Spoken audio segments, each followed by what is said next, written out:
Uh, I'll send it in the chat. And we are live. Welcome to another episode of You Know What? Let me just say podcast. I am your host, Ray. With me, I have always Father. Peace and blessings.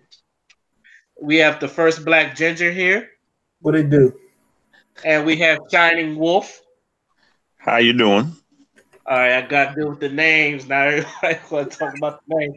Um, this I don't know. We get depending on how we do things. We got either a lot to talk about or a little to talk about. But let's talk about what's been going on in the hip hop world, I guess. And it's about Yes Jules.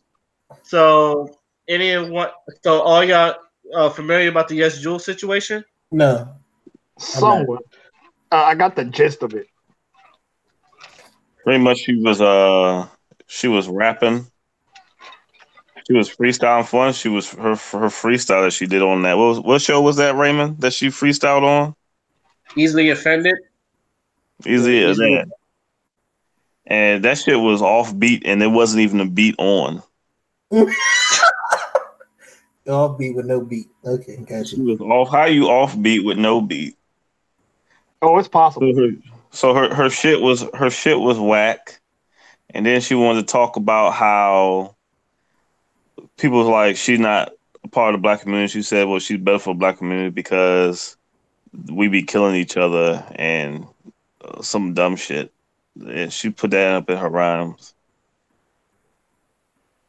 She talked a lot of shit about black women, and Oh no.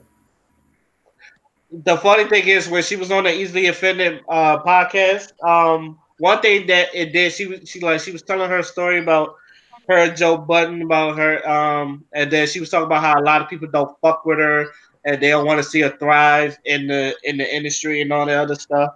And she called out names like Scotty B and Karen Silver. And she's also said that black women, like she said this in many tweets, that black women was jealous of her.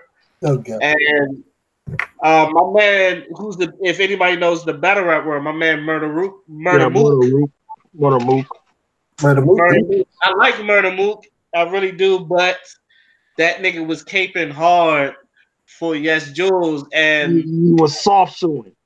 he I saw always like that word, soft I, shoeing. that motherfucker disappointed me so much But because soft shoeing. he. But Clarence, you just like jumped on it. What do you think? I think that was bold as hell for her to come out there and say that shit for real. But it really is this. It's the Jews and stuff that make them put that type of stuff out there in the rap culture.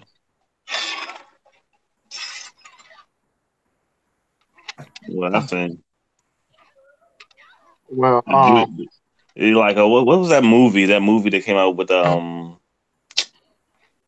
it was a movie about some rappers. TV4 or NWA? No, it was a shit, names escape me at this right now. But it was Ice Cube, Ice T, yeah, Ice Yeah, Cube. Compton. straight out of Yeah, Compton. straight out of Compton. How he was talking about how a lot of the Jewish producers that they had made them do a lot of stuff that they ain't want to put in their music. Yeah, That was the whole point of the movie. and then how Easy E was like wisening up, and he saw Yeah, this shit, and he like went solo. No, yeah, not yeah. Easy E. Ice Cube Ice saw Cube. it too. And then Easy E started to do his own shit. Yeah, Yeah, he yeah. started Ruthless Records. So, but Easy E was with Jerry Heller for like a minute because that was the Jewish guy named Jerry Heller. Nice. And yeah, But my Ice point Cube is, was like the first person to bounce, and then Dre bounced, and then Easy E did his own thing. So yeah, and that's what always get me about when people say that black people promote ignorance in their music and stuff. It's not. It's like, but we're not really the ones doing it. It's been orchestrated that way. You, I mean, some people are rapping about. Well, back then when they first started rapping, they were rapping about that live. Yeah. Now people nowadays who probably some of them probably still rapping about that live, but we got some who think that's what it is, and they never lived that life a day in their life. Oh yeah. That's like if Jaden Smith would have came out rapping that, everybody would have pulled his card. Like, bro, your daddy and Yeah, mom like get that money. yeah, get that soft shit out of here. Look, I'm glad Jada Smith doesn't do no gangster shit, but at the same time, um, that nigga's albums is weird. Stop saying Jaden Smith is weird. Nah, that shit is like super weird. I don't care. I don't care if it's aesthetic. Like Philip, you and I both listened to his album, and both of us was like, "What the fuck am I listening to?" the second one. We was in the car, I remember, and I was like, "Wait, what the fuck are we?" I just hate the word weird when people describe stuff that they don't understand. That's all. And sometimes it's accurate. I'm not going to. But I mean, I personally think it's weird on purpose, but uh, anyway, back to Yes Jules. Father, what you think about the whole Yes Jules situation? So first of all, this bitch got a lot of nerve saying all that shit, especially talking all that shit. And what's funny is this isn't her first time. She's known for actually doing this shit. I remember there was a tweet that she wanted to wear a shirt that had like the word nigga in it or whatever, and she wanted to wear it. I forgot exactly what it said. Niggas lie a lot. Yeah. So she said, "Is it okay if I wear this?" And obviously, all of us, was like, "Hell no, don't fucking wear that shit. You're not black. Like, don't do that shit." And she got in a feeling. So she's doing this dumb freestyle. I think Joe Budden calls her out on it. I'm not too specific on the details, but someone fucking calls her out on it. And there's a woman called Brittany Packett on Twitter that also called her out on her shit too. So she's getting all this heat, and she's playing the victim. She's like, why is everybody hating on me? Why is everybody hating on me? Which is what she was trying to explain on that podcast that she was on. And she was throwing shade at Joe Budden and another person who apparently wanted her jumped at an event in Miami. And I'm like, bro, why are you sitting there playing the victim? You came for these people, and not only that, you disrespected a whole race of people. And not only that, and not only did you disrespect a whole race of people, you did it in the platform that they built from the ground up. You know what I'm saying? Yeah, it may be a Jewish corporation now, but this is like black blood, sweat, and tears. This is like a lifestyle. This is like our art form. This is how we, interact, and this is how we form connections with each other and shit like that through hip hop. So for you as a white woman, and she was trying to say I'm Puerto Rican and Italian, white woman. Pretty much. She look white all the way. She don't like she got some black in her. It was from way far back, like from 200 years ago. Puerto Ricans have black in their heritage, but She got her black from Logic. That's where she gets her black from. That's right. So she's talking all this shit, and she's low key trying to justify it. I don't know why. And that nigga Mook over there just cooning it up. He was getting his ass lit up on Twitter too because he was soft shoeing like a motherfucker. Shea Butter Twitter had to get in on that, talking about this is why black men, and I'm like, oh, here we go. He done fucked it up. So now we got to. This is why black men. What she say? Like, this is why black men are, what's it called? Like the weakest link or whatever. Talking about because niggas like that in the hip hop community, give props to these white women or these people that are outside of our culture that have black woman features but are not black, and you give them a pass. And I be seeing women do that too, though. But yeah, and but that is why that is kind of a reason why we are the weakest link or whatever. Yeah. And yeah, like I don't know, like they were just using Mook as a scapegoat to like just bash black men and shit. So Not Well, only him, they were kind of using LeBron too because she hangs out with LeBron all the fucking time. yeah. Or like most of the time you saw her, or people were showing pictures of her. They were showing pictures of her with LeBron. Mm. And like LeBron is married, so there's nothing going on in that aspect. But yeah, she just hangs out with LeBron. But other than that, back to her, anti-black woman rhetoric that she has a lot of nerve talking about. She also, and this is what I found very, very, very interesting, right? She was also talking about how she never had surgery in her life, but when you About look the at her, Havens. yeah, but when you look at her, it's like build a bitch, or I'm tripping because like niggas are talking about her ass and niggas talking about, oh, she got this, she got hips, like all this shit that are known that black women have and have been having since like forever. And Well, they was also making, and Shea Butter Twitter was also making the point that, oh, y'all hate black women, especially if they look like us but aren't us, and all that type of shit. So it just created a whole bunch of like conversations within conversations of each other, because like this yes Jewish shit is like, there's a lot of layers to it. There's colorism, there's misogyny, like just all this other shit, and everyone's talking at the same time, and I'm like, is no one gonna? I mean, we're getting this bitch. You know what I'm saying? First of all, I don't really even know of a lot of black men who listen to Yes Jews like that. First of all, because I ain't Thank never heard of her you. until this, until first this. day hearing about her. Just because you got a couple coons and a couple soft shoe butter biscuit eating ass niggas that sit there talking about, oh damn, she fine as shit, she fine as shit, and then you gonna try and generalize that over to black men who don't even know who the fuck this is. Thank you, Brad. Welcome to the show. And and it's funny because when I was looking through the little comments or whatever, most of them was like, bro, who is this? It's like a whole bunch of people who don't know who the fuck she is. So like while she was trending on Twitter, I'm like, okay, well, she's important enough to be trending on Twitter. And it wasn't even that she was important. It was that this was not her first time doing some shit like this.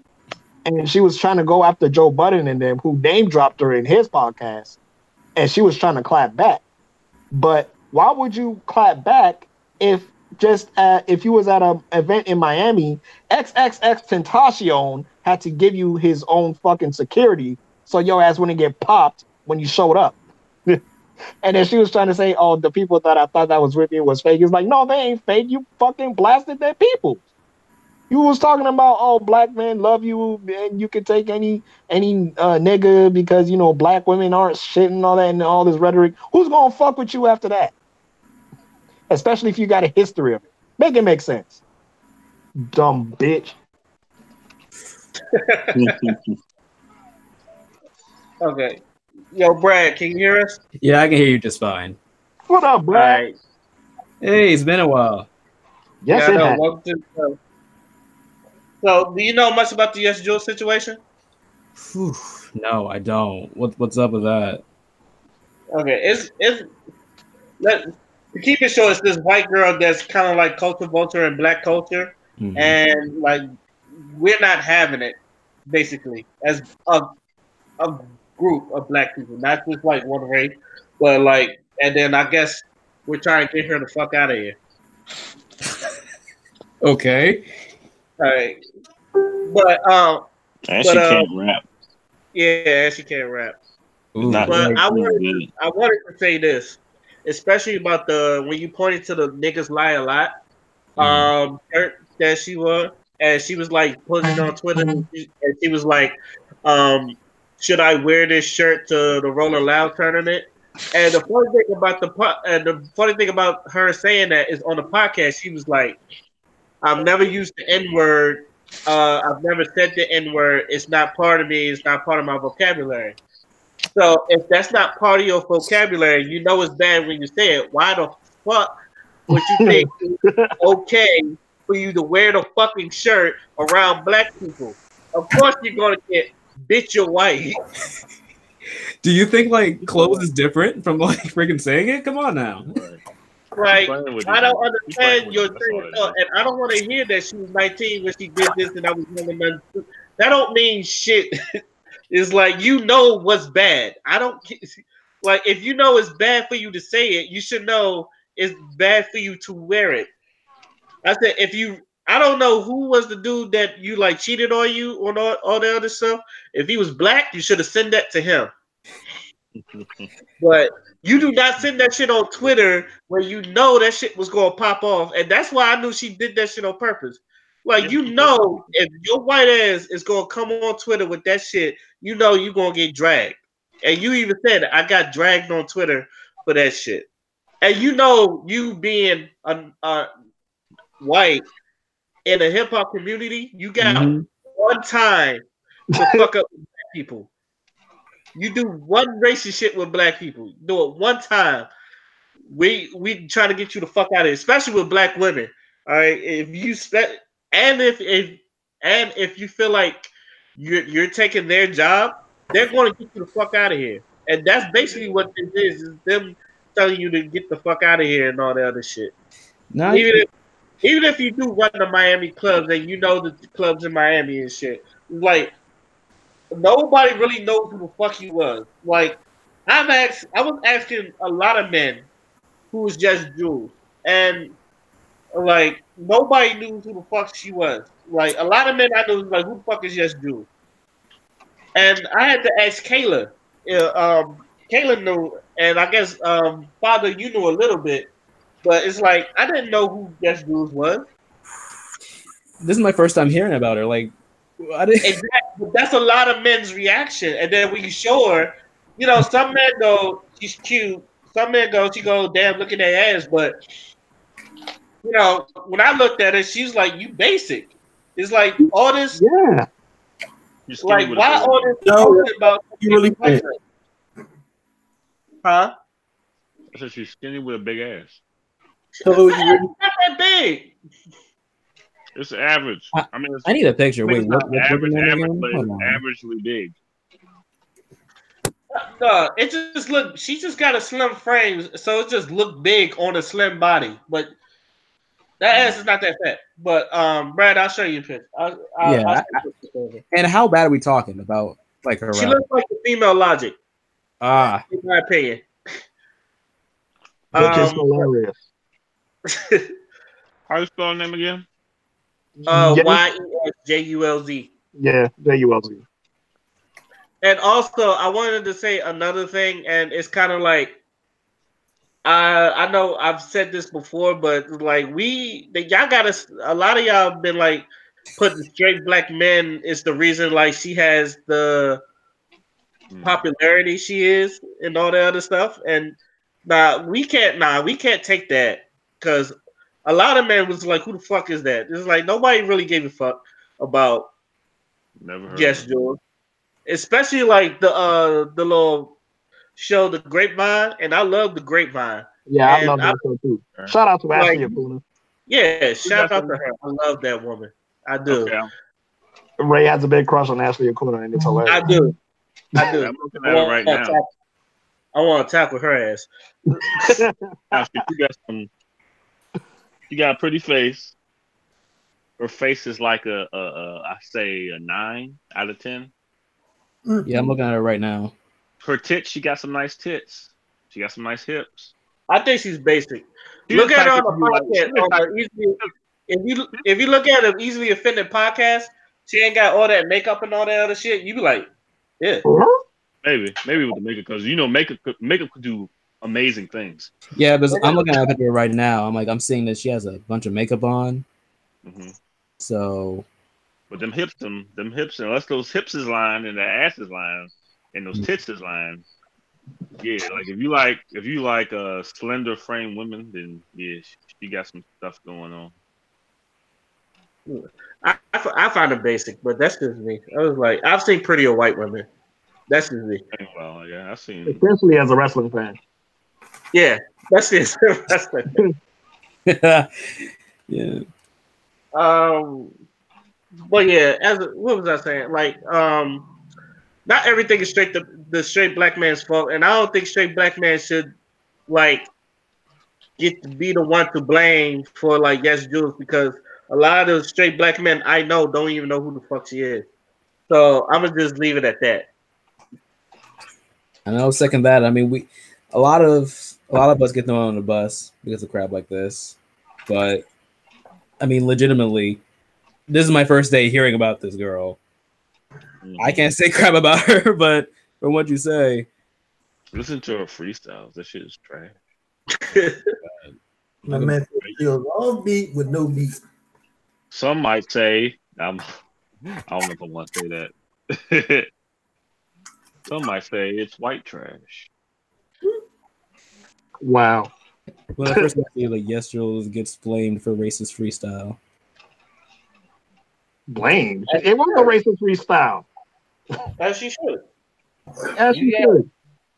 But to me, and this is funny because we did mention the Grapevine, and they was talking about gatekeeping and hip hop and all that other stuff, and we got blamed for like Lil Pump and like a bunch of other non-black people for saying nigga, and then that part right there, I'm not gonna lie, Father, I was like, whoa, I hit the wow. Because this is when I say I know you don't listen to hip hop because niggas been trying to get Lil Pump the fuck out of here. Oh yeah, right? that's true. That's true. We all collectively agree that Lil Pump is trash. All right. And I was like, yo, I'm not taking this. That's why, like, I know, like, Clarence, you said you can't get mad at a bee for stinging you because that's what a bee does. But at the same time, like, that shit right there is like, wait. No. It's some things you gotta look at and say, no, you're not putting that on us. And that was like one of the things. You can't do the gatekeeping or we don't got record levels. That's the problem. And that was another part. It was like us black men are the gatekeepers. It's like we don't own anything. We don't even own hip hop. We don't even own hip hop. And and that was another thing. They was talking about how like there was a lack of female representation in hip hop. But I was like, have you grew up in the 90s? There was a bunch of female hip hop rappers. It's like, what are you talking? As a matter of fact, if there was a female hip hop rapper, right, and they had a music video, you was gonna see at least two of them. Yes. Yeah. Like there was one that wasn't even feminine like that for real. That wasn't even like eye candy. What was her name? MC Light. Nah, shit. I'm bad with names. Shit. The Brat. Nah, the Brat was eye candy. Not Brat. The Brat was eye candy, even though she did bigger frame. She was a bigger frame woman, brown skin. Missy Elliott? Queen Latifah? No, not Queen Latifah. It was Missy Elliott. Misty Elliott. I just said yeah. Oh, I remember her. I was about to say Missy Elliott is one of the most innovative rappers in the 90s, and like every video you had, you was watching that shit because you knew that with her songs and Hype Williams' background, you was watching that shit. Like Missy Elliott had all the great videos, and she's like one of the most innovative rappers. And then I feel like they didn't mention about Lil Kim or Foxy Brown or The Brat or MC Light. Hell, let me pull out some names. No Lady of Rage, no Bahamadia, no did you already say Rod Digger? Nah, I ain't say Rod Digger. And I love her too. Like just a whole bunch of female rappers that no one knows. Boss, no one knows no one knows who she is. Like there was a whole bunch of female rappers that was just overlooked. And it wasn't black women that was listening to them because if they was, then they'd be popping. Because let's be honest here, like black women, like when they really stand for something, that shit pops. You feel what I mean? Like right now, Megan Thee Stallion is blowing the fuck up, and you know why? It's because of fucking black women. They love her. You feeling what I'm saying? That nigga freak shit. Fucking little girl, Dope Cat, fucking. And I see Rico starting to get love a lot more. Yeah. And Doja Cat. I said Doja Cat. I ain't hear Doja Cat. Yeah, but like, if black women want shit to be popping, they can. And they was also trying to say that because there's this narrative that they painted that black men were like the gatekeepers, that what's it called? When someone who's really popular blows up who's not like black, like we're the first to like, not check them and just let them happen. But when it comes to black women, all of a sudden, we don't really support them. And I'm like, that's also false because a lot of these female rappers that's coming up, if you look at the music videos, like the ones that aren't like twerk songs, it's mostly niggas there. Or am I tripping? I was about to say because Knife Wonder was trying to get Rhapsody on for the longest. I remember Charlemagne and God. He was talking about how dope Rhapsody is, and like I know who Rhapsody is before any of these females does. I was like, and Nitty. I think there's another one, Nitty Scott and Dreezy. I know Yeah, about all female rappers that are nice, like like rap wise. They are very nice, and y'all not talking about her. Like one of my favorite female rappers is Jean Grey, and she dropped the album last year, which was nice, and I talked about that. It's like to me that was like when I was watching that, I said that's how I know. And a lot of them did say I don't listen to hip hop, but you could tell they was talking about a bunch of mainstream shit. Because I was like, if you really want like your really want female rappers to be popping, you would have named some of the names that we done named. But I don't think they ever did. I was like, there's no reason, and I love Cardi B. Rap City with Latest Wisdom and how great that album was. It was Latest Wisdom is better than Cardi B's album, and I like Cardi B's album. yeah, But that looks. but if y'all women was really trying to be behind somebody, y'all would have put Rhapsody up to the same pedestal as motherfucking Cardi B. But y'all want to shake your ass. And there's nothing wrong with that, but come on, let's be real. There's nothing wrong with that. Yeah. You know I what mean, I'm we all saying? know. Come on. Yeah, like let's be honest, let's keep it a buck, let's tell the truth in here. Now, I mean, don't get me wrong, there's of course you're gonna have niggas that are just ignorant as hell and just be on that dumb shit. But to like put that on black men as a collective when we was the ones that was trying to get a little pump out of here when we what's it called? Y'all was the same one accusing Bruno Mars of cultural appropriation when it really wasn't. Like I can't really take a lot of what they said like that seriously. I hear what they're saying and it has some truth to it, but yeah, we're not gonna take that. Black men are not going to take that like that. Yeah, almost putting all of us in the bubble usually is never like the best way to go anyway. So there's always gonna be some false accusing in that. So Which is why I keep telling people change the fucking language and be specific about what the fuck you're talking about, but no one wants to listen to me. But just because you respect. People just like to generalize. It's easier. it's like like they, instead of actually going to the concrete details, they like to make it broad, make it as a big thing. When All of y'all, now it's only a specific amount of people. when is the majority of the said group, that's what's going to happen. And I get it. Don't get me wrong. I don't like generalization, but that's what happens. People get mad at me when I talk about white people all the time. You don't need to do that, Phil. I ain't dating white women. Fuck you. You don't need to do that, Phil. I got a group of friends. I don't even say white people. I say white supremacists. I say crackers. That's Nah, every conversation I have with you, Wallace, you're always very specific of who you're talking about. So Yeah. I can't even worry. Yeah, like if there's a specific group I'm mentioning, then I'm going to mention that group.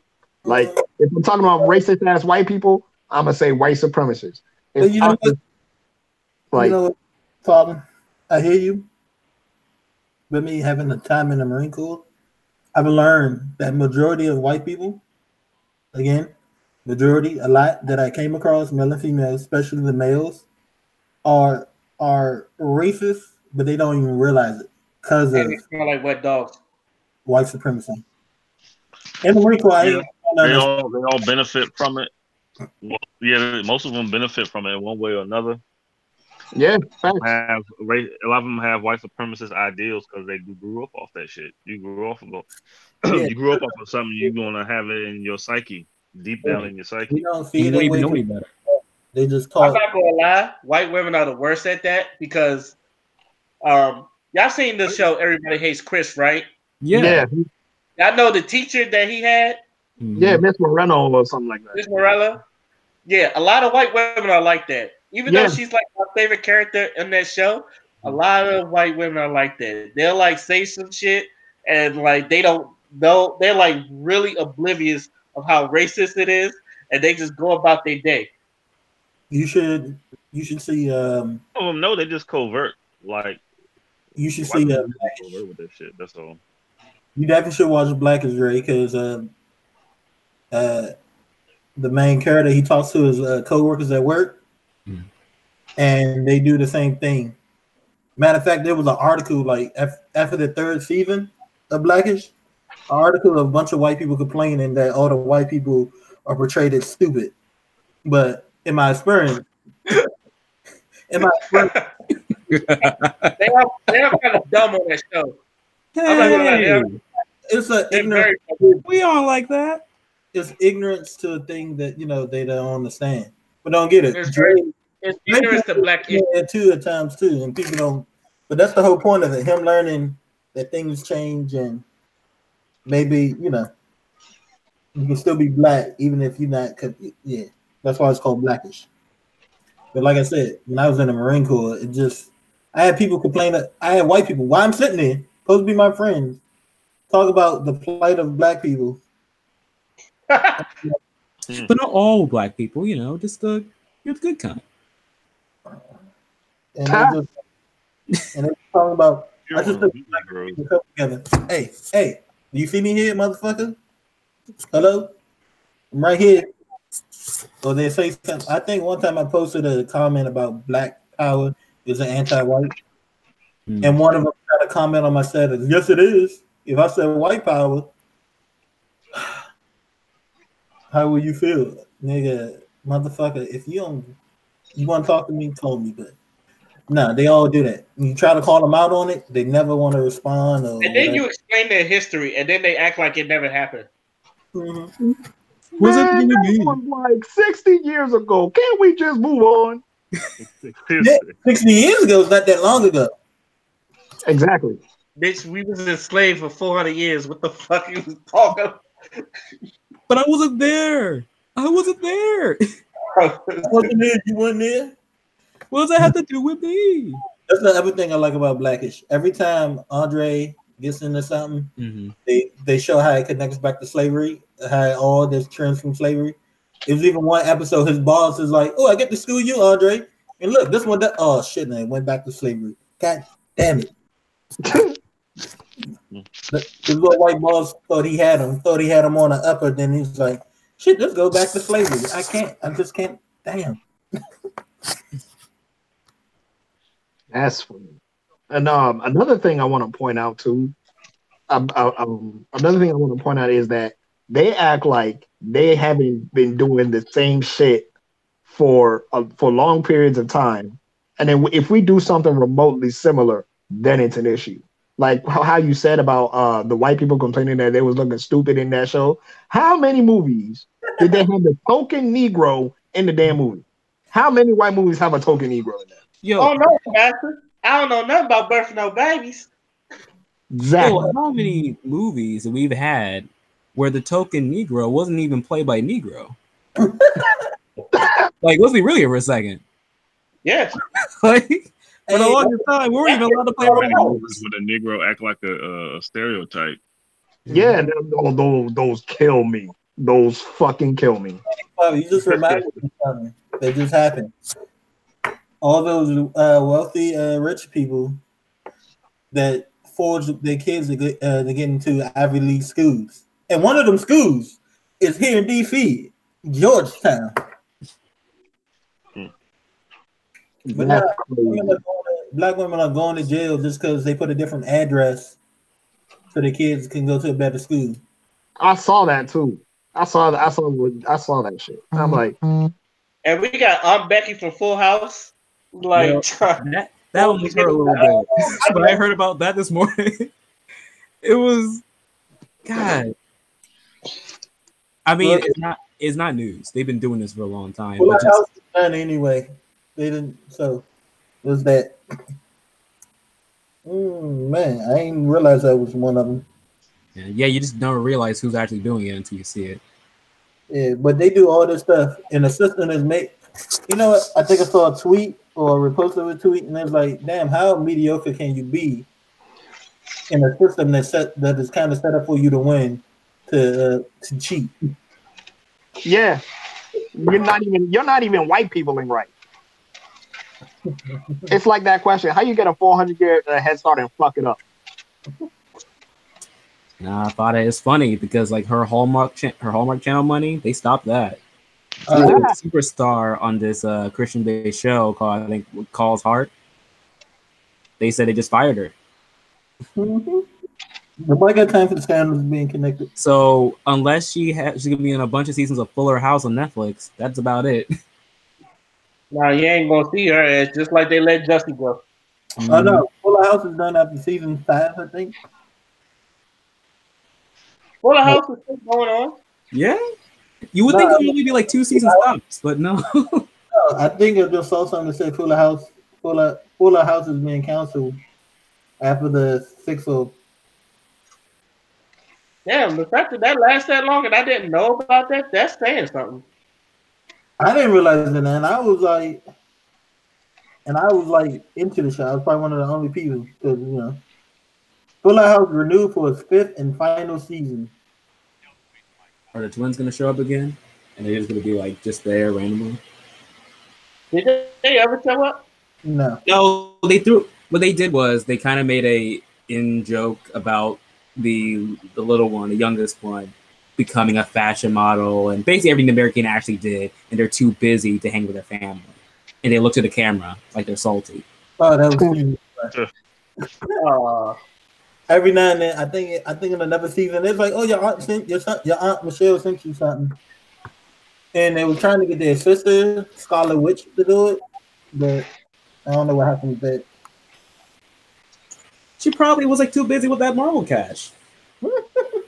Oh yeah, that Marvel money is that's what you call it. So let me get this straight. You want me to play the character with my sister's hand-me-downs, and I can keep playing this role, and eventually get my own show on an exclusive streaming service and get even more money. But I don't know. Which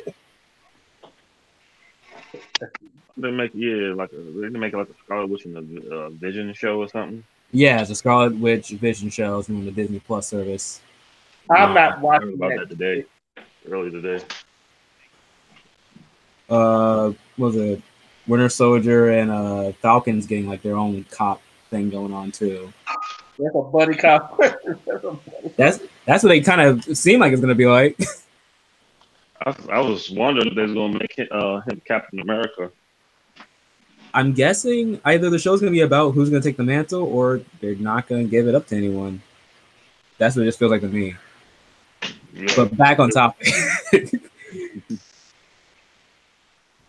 I'm not watching Scarlet Witch and Vision. I'm not watching that shit. I don't even like Scarlet Witch as a character in that Marvel.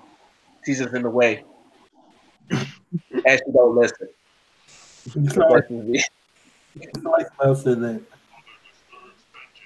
Mark said it too, but I feel that way too. Mark said it, but I feel that way too. It's like you're in the way, and you listen. Like Vision told you to kill him, and you hesitated, and then like killed him late, and then Thanos just snaps his fingers, and then kills him twice. I hate to die twice like that. Like have my head blown off, take it back, and he takes the Mind Stone, and then I fucking die again. She was sure there was another way, right? She was sure there was another way because she loved him so much.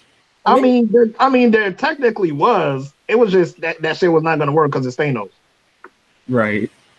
And it was like we could have been done if your ass would have just listened the first damn time. But you wanted to fucking do it in the name of love, and like Tina Turner said, "What's love got to do with it?" Nigga, kill me. Honestly, if I'd have had time, I would look right at her before Thanos blows my head up again. What do you think, man? It's like you could have ended this a lot sooner. Like I looked at her like bitch, and then just boom. That'd have been my last word. Man. Oh my god. I You feel want like, I mean, with the time stone, I don't think it whatever they would have. She would have did it earlier or whatever. He would have been. Oh, Just went back and got it. not funny. Okay. So what did y'all think about the Avengers Endgame trailer? Have y'all seen that yet? Oh, I saw that. Yeah, I watched it like 3 What's up with times. the suits? So what's interesting is that they clearly show that there's a little bit of time has passed since Infinity War. Like I thought it was gonna start like immediately, but there's at least a couple months has passed, dealing with the fact that half the Earth population is gone, let alone the whole universe. Yeah. They're showing them like preparing and training and stuff. Like they show Black Widow at target practice and stuff. Mm-hmm. You know, I don't know what it's going to do against Thanos, but yeah. What was also interesting, we saw Ant-Man too. It looked like he got out of the little place. Did you not see the other trailer? The Quantum Realm. No, I didn't see the other trailer. I just saw I saw the first one that came out and then this one. Yeah, it was another one. He was talking at the door at the end of that trailer. Oh, Yeah. okay. So Yeah, I missed that part. I did too. I missed that part because I was wondering how the fuck he got out. I was like, hold up. We don't know how he got out. They still haven't shown he that. just popped out. Have all y'all seen Captain Marvel?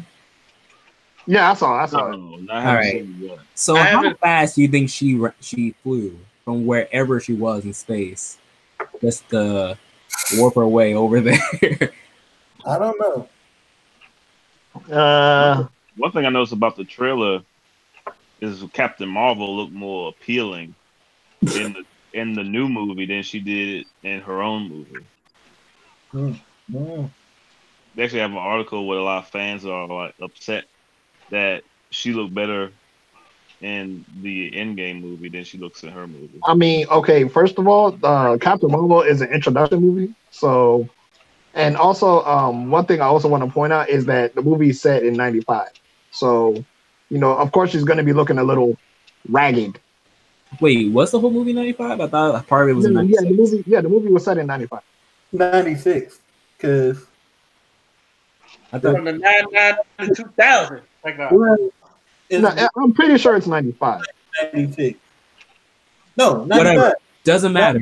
But still, it's midnight. been 24 to 23 years since that movie. Exactly. And we know that clearly she didn't age that much because of the Tesseract energy. So she's like immortal. But she's going to look a little different. She's going to look more experienced. She's going to look more whatever. I like the movie. I know some people say they didn't, but I think some people didn't like it because it's not paced like other Marvel movies. But in my opinion, that because it wasn't meant to be like that. It was more trying to figure out who she was than be surrounded by action where everybody is used to being funny and stuff. Like a lot of my movies that try to be funny. I like some of the jokes. You know, some of the jokes was good. Yeah, a lot of people say that they felt that she was dry. She had like a dry personality, dry performance. I mean, yeah, I think that's the point. Yeah, she's from a warrior race. You ever see some warrior? Well, she's not from a warrior race, but she was. You know, they don't. She a soldier. The Krees were soldiers. They soldiers. They fighters. If you watch Marvel's Agents of Shield, Agents of Shield. Yeah, Marvel's Agents of Shield. You already know who. I knew when they told me she was working for the Kree, and I was like, "Oh shit, we about to." Oh yeah. That was interesting. There was one dumb line. I saw the Kree back on the old X-Men cartoon. Oh yeah. But Father, what did you think about that one dumb line from Roden of like we're gonna come back for the girl? I thought that line was extremely dumb, but that's just because we watched Guardians of the Galaxy already, so we know what happens to him. So what was his line for? Say again? So there's a scene like near the end after she goes her binary form, whatever you call it, and Rodin's like, "Oh no, we're gonna go, but we'll come back for the girl," implying that they'll come back to get Captain Marvel. But we've all seen Guardians of the Galaxy. We knows what happens to him. He never went back for her. As far as He probably got distracted in all them years. Remember, everybody was working for Thanos on the low. That's another thing that people were complaining about. They was complaining about plot holes. but that's the thing, though. I think a lot of people misinterpret what an actual plot hole is. So I'd have to actually hear what the complaints are. They got reviews everywhere. Yeah. This is a place. This is a review called Double Toast. It's so mixed. They talk about it. Reviews are very mixed. Yeah, it's very, very mixed. I mean, this type of movie was going to get mixed reviews, though. Like, that was something I already knew from the get-go. I didn't really care for this movie. How'd you figure that? Like, I mean, it was just written all over like the core themes it was going to be about, the empowerment stuff and everything. There was going to be people who were going to hate it regardless. Yeah, because they had Wonder Woman and they had Alita, but neither one of those were about empowerment. They were just movies that had female leads. Even if it is about empowerment, what's so wrong with that? Honestly, by itself, it isn't. And it was actually kind really of lame, though. Wait, what? It is kind of lame, though, that you have to sell the character based off of that. When these other two movies, which were based off of the reviews better than this movie, didn't have to do that, and they were just fine. I've never seen this movie talk about empowerment like that. I don't know if it was, but I haven't seen it yet. I'm just going off of what I'm hearing people say. It's best. I think because I remember I saw Alita. I mean, that was almost day one for me because I was really excited. But before Captain Marvel came out, I was starting to get really annoyed, just because besides some superficial things at the time, they're not even the same movie. Like, the only thing they really have in common is that they both were involved in Space Wars at some point, and they're both chicks. Like, I mean, granted, like I know a lot about Alita, so it was getting a little bothersome that they were being competed when they could just be both good movies. Yeah. Like, let alone the fact that Alita, if we're talking about just Hollywood period, is probably the best manga anime adaptation we've had. Yeah, I would say even compared to a lot of the Japan ones. Yeah, Japan they messed up a lot, but I haven't seen Rurouni Kenshin in a very long time, so I can't say if Alita beats that or not. But I remember that being really good. I know it'll be Attack on Titan.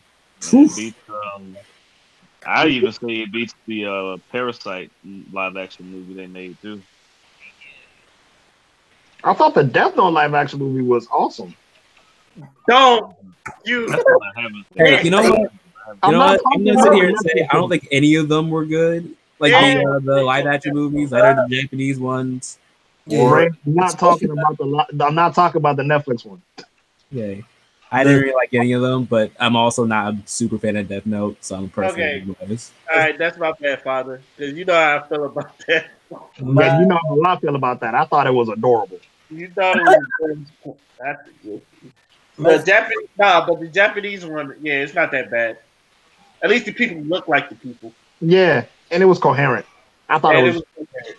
But the funny thing about Alita though is that the media, the controlled media, was pretty much saying that Alita wasn't really a good movie, but all the viewers were saying that it was good. I think some of it, I think we just based on different standards and things. Because, like I'm telling you, I had people tell me BVS, Man of Steel are good movies. That movies are crap. But I also kind of feel like a lot of like professional critics over here in the West don't really get anime and stuff like that yet. So when you got something like Alita that's trying to still keep some of those aspects, they're confused. Yeah. I'm not gonna sit here saying Alita's perfect, but like I think that's not perfect. It was like animations that was brought over here and wasn't localized really heavily. Mm-hmm. It's like Alita. What was funny about Alita is like it has a cult following and it had a lot of potential even back in the day, but it couldn't find a way to be as big as like Akira or Ghost in the Shell, or of course later on the more mainstream stuff. Dragon Ball. So it had one OVA that was supposed to be a full series, but for some reason never happened, Yeah, and it the just kind of movie was stayed in the better than that manga. was, in my opinion. hmm And you just got this, which a lot of the earlier stuff in the beginning that are kind of weird, like specifically when it comes to certain pacing stuff, I felt like it's the same in the manga too. So it's kind of like not necessarily off panel. I think the only thing that people probably would have hated are the manga purists who didn't like that certain information was brought up earlier.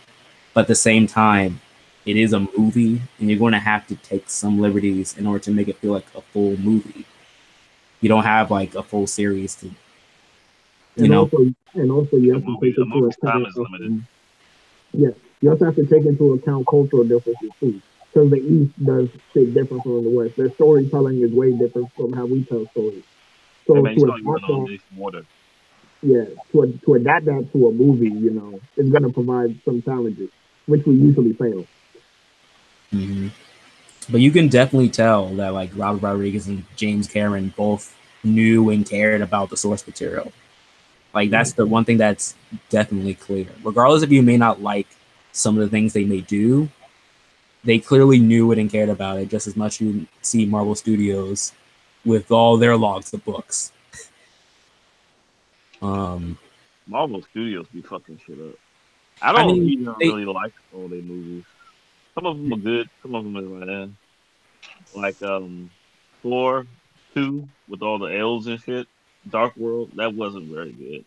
The first well, one was okay. I don't think a lot of people like Dark World. Iron Man 3 they fucked that up. Thor 3 is really good, I believe. I enjoyed Thor Ragnarok. Thor Ragnarok was good. I like Yep. Ragnarok. I didn't like Iron Man 3. Yeah, I didn't Iron like I Man that don't 1 think movie a lot, too. I I don't think would a take, lot of people like Iron Man 3. I would take Iron Man 3 over Iron Man 2, honestly. At least I remember Really? 3. I actually like Iron Man 2 with Whiplash. I Yeah, can't. It doesn't stick with me. I can never remember anything from Iron Man 2. I Like remember the dog cheater with Tony Stark fucking arguing throughout the whole movie. But But that's just but if I'm being honest, the Iron Man movies weren't all together. In my opinion, the Iron Man movies really weren't all that great to begin with. I think the characters were great, but the story was kind of lackluster. Like Yeah, yeah, I like Tony Stark as a character, but yeah. the story that they gave him, I don't think it was that great. especially in 3. yeah. Especially They should have did the Mandarin and Fing Fang Foom. They gave us some technology versus mysticism or something. Well, apparently the idea that they wanted to do was play on the fact that the Mandarin was based on a lot of racist prejudice archetypes at the time, and played it on to how we feel our terrorism. And to show that the Mandarin inherently isn't real, and so that's why he is made up in the MCU. But of course, everyone wanted the real Mandarin, regardless if he's a racist stereotype or not. They wanted But our they mystical fixed ring that like bearing a villain. minute ago, though. Huh? That's how he started off. But Marvel, even with the animations and the later comic books, they fixed that. They Before fixed it, yeah. But like, it's they just one of those things they wanted to do, didn't work out. they went with the extremist virus thing. That's what they played on with the guy who had the fire and shit coming out of him. Mm-hmm. Yeah, Like the strongest Iron Man to me, movie wise, is the first one. That's just the first I one would, was good. I like the fight at the end with the second one. Like if you had asked me what was my favorite part about the second one, it would have to be that last fight when War Machine and Iron Man teamed up on Whiplash. that was cool. Actually, let me spitball something with you guys. So there's still some people out there who believe that even though the scrolls are good, inherently good in this version, that there still could be a scroll twist of replacing an Avenger for good reasons and not because they're trying to do anything evil. You can have a militant faction, one that's more militant. Yeah. You could And put it that way. one of the Avengers that I actually inherently wouldn't mind too much if this placed right, is the idea that what if Rhodey actually died in Civil War, and when Tony wasn't looking, was replaced by a Skrull. Oh. I don't know. Like, it doesn't get rid of Rhodey's development from the past movies, but it does. It doesn't mean that he dead though. Yeah, it just means he died at that moment. Which he died. He also died in the more progressive version of the Marvel comic book, like the ones that got the new Arab Miss Marvel and Yeah, Ironheart. He Mhm. died, so that would kind of fit where they leading towards anyway. Right. That reminds me. I don't have any of y'all read Civil War 2? I've seen a good chunk of it. It wasn't good. It wasn't. You didn't like it? Because I've seen like a little bit of it, and I like where they was going, especially with I don't want to say what's Captain Marvel's real name? Carol Danvers. Yeah, where they was going with her and Tony Stark. I don't know. I kind of like was interested in the story. You think that would make a good movie in the future if they go that far? I feel the thing is that book is hated so much for the fact that it ruined what a lot of people loved about Carol. I feel like if they were to take anything from that, they're gonna have to loosely base it on it, the same way how they did for Civil War, and make it fit for the context of the MCU. Because the MCU was never meant to be like direct adaptations of any of these comics. But maybe you can have Carol be an opposing side to a Avenger. I don't know if they're gonna do that exact thing. Because that's gonna be like really hard to pull off at this moment. But then again, who knows what happens after Endgame? You're right. I know you're right about that because, like, in the future, they're going to have to introduce a live action Miles Morales, and you already know Miles Morales kills Captain America. Yeah. In other division. And that's only if they can get along with Sony to like make that even happen. Oh, they closing the deal in a matter of days, man. Yeah. Well, when it comes to Fox, but that's like that's different. Like it's gonna be easy to introduce. I keep on getting the two confused, yeah, because Spider-Man's owned by Sony. Yeah, it's okay, but no, it's only a matter of time when we're gonna see the new X-Men and the new Fantastic Four, and they've been dying to reboot Blade for the longest time. They just don't know when to bring them in. Right. Are they gonna use Wesley Snipes or are they gonna use Marshall Ali? Oh, he did no. I don't know. But back to what you were saying about it was never meant to be a page for page adaptation of a comic. Well, I'm sure that's very true because most movies don't adapt it page for page. But I think the main reason the main thing that's keeping them from coming even close is the fact that they don't have all the rights for all the characters. So they don't even have the rights to Ghost Rider. Yeah, but they have it now. Actually, they've had it. They've used them in Agents of S.H.I.E.L.D. Yeah, but here's the thing about those deals. Like Hulk, for example, Universal Studios still owns Hulk. Yeah, but for some reason they own the distribution rights, and I don't get it. They like Kevin Feige said we're legally allowed to make the movies, but for some weird reason, Universal can still distribute it. I don't understand why that hasn't lapsed yet. Well, I think they're saving it for Planet Hulk. Not Planet Hulk. What's the one where like the Illuminati sends it to another planet? No, that is Planet Hulk, but the problem with that, Ray, is that they already used part of Planet Hulk in Thor Ragnarok. You're right. They did. So what's keeping them from doing that is that they can put the Hulk as a side character in the movies, but there can be no solo Hulk movie. It's so frustrating. The last one he was in was really good though. The one with him and A-Bomb. I liked it. Was good. But that's like, why he was in S.H.I.E.L.D. That's why he was in S.H.I.E.L.D., but he's not in his own thing yet. Still. I don't know if it's something to deal with like how long that contract needs to take to hold up. I don't know if it's because of Universal rides. I just want them to get it done so I get some Hulk movies again. Do we want more Hulk movies? There's a lot you can tell with Hulk. I just want to see Smash things. I'm not gonna lie. the dumb fan in me wants to see Hulk smash shit. Yeah, It's just Well, like you got a lot of that. Transformers. When like I watch Transformers, I want to watch robots beat each other up. Hulk, I just want to see him smash shit. But I hope there's a good compelling story there too. But the dumb fan in me just wants to see him smash shit. I get that. Yeah. Another movie. Oh, man. I can't wait for like the inedible fans are gonna be distraught if they get an actor for Wolverine that's like short. And like, wait, why is he so short? That doesn't make any sense. Wolverine's short. Like he's supposed to be short. He like 5'3". 5'3", But Hugh Jackman was an exception. He was 6 thick. foot. He was like 6 feet something, wasn't Yeah, he? he was like 5'11". 6'2". 6'2". 6'2". And fans got on him for that when the movie was first coming out. Then they saw him act as Wolverine. It's like, all right, we don't care anymore. He did He's still a pretty good Wolverine. He just so happened to be too tall, but that's the only thing they have an issue with. He had the That little, also. he had the It's little gonna be hard to replace Hugh Jackman.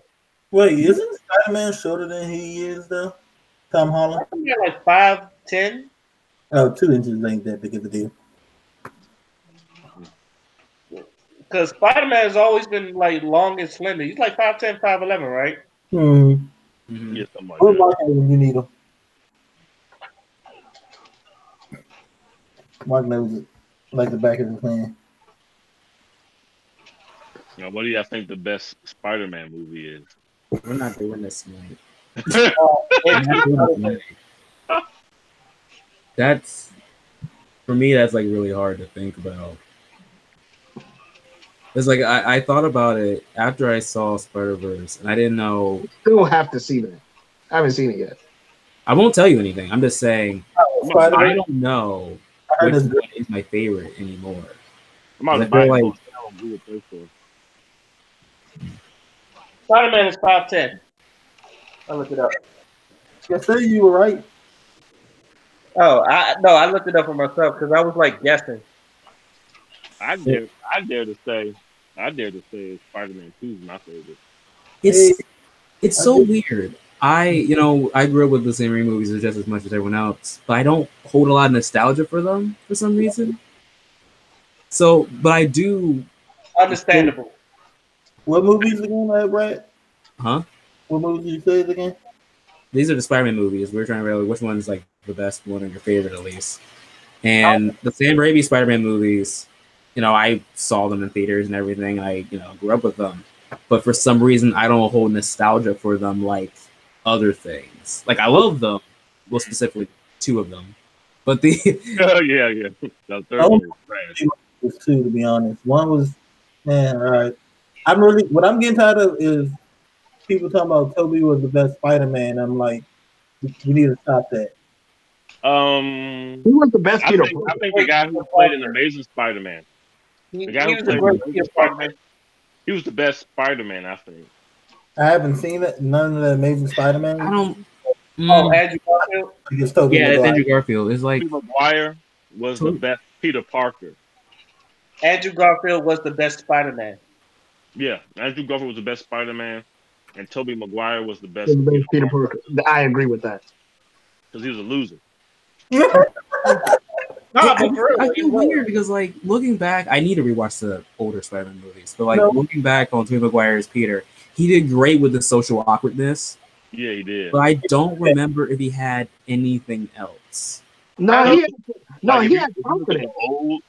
if you look at the real old Spider-Man comic books, he looks just like the Well, character. yeah, but like Other than that, how people draw Peter has changed so many times. As long as you look like any of them, you're okay with me. that's true. So like I remember Toby went crying a lot, which Peter does loathe himself. Yeah, Peter has a rough life. But MJ in the first 3 movies, she wasn't. no, I don't like that. The video Yeah, game version of her. First movie. Video game version of her looked better than that girl. Kirsten Dunst. Oh yeah, I agree. Yeah. Yeah, she was trash. No, it's just- She did her job, but they didn't really give MJ much to do. Yo, have you ever heard Mark like ranting about how much he doesn't like Kirsten Dunst and Yeah, that's hilarious. I had a whole like That Mary Metro Jane. ride with him one day. We talked about Spider-Man. There was a Family Guy joke about that where there was like that's like trying to figure out who wins in a hot body with face contest. Sarah Michelle Gellar or Kristen Dunst. It can't be done. That has got to be one of the funniest jokes they had. That's it had me rolling. But, to me, MJ is supposed to be like that girl. She's cute, but not super cute. You feel like you can get her, but you know that's what that girl next door supposed to be. Live next door, you got a crush on her, but you don't know how. The combos had her bad as shit. The combos had everybody bad. Everybody in combos.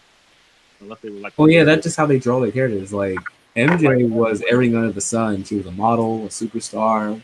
She did like photography up for 5 minutes, I bet.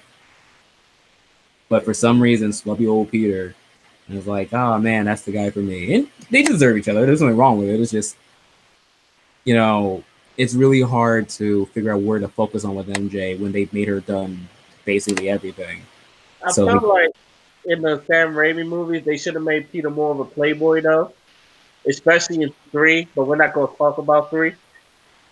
You're not entirely wrong. About that play with dancing he was doing. Dancing, that was some play shit right there. That shit is the craziest shit. Finger banging. And the finger point. That was cringy. Oh my god. Like, yo, I love Super Great, aka Eric Foreman, but yeah, terrible Venom. Until we get a better Norman Osborn, I think Willem Dafoe is the best. Like we had, we only see Norman for like 2 seconds in the Amazing series, and then the rest of it was Harry, which I do prefer that Harry. Admittedly, I don't care what one says, but Willem Dafoe, I can't hate that guy. I don't care almost anything he's doing. That was the Green Goblin right there. Mm-hmm. He was crazy. Did he play Ryuk and Yeah, one of the best anime casting I could think of. Yeah. Like when I heard that they were casting Ryuk with Willem Dafoe, I was like, that's perfect. That's what I said too. I said, oh wait, they can't fuck this up. No, but they did. But yeah, they did. Even my mother didn't like that.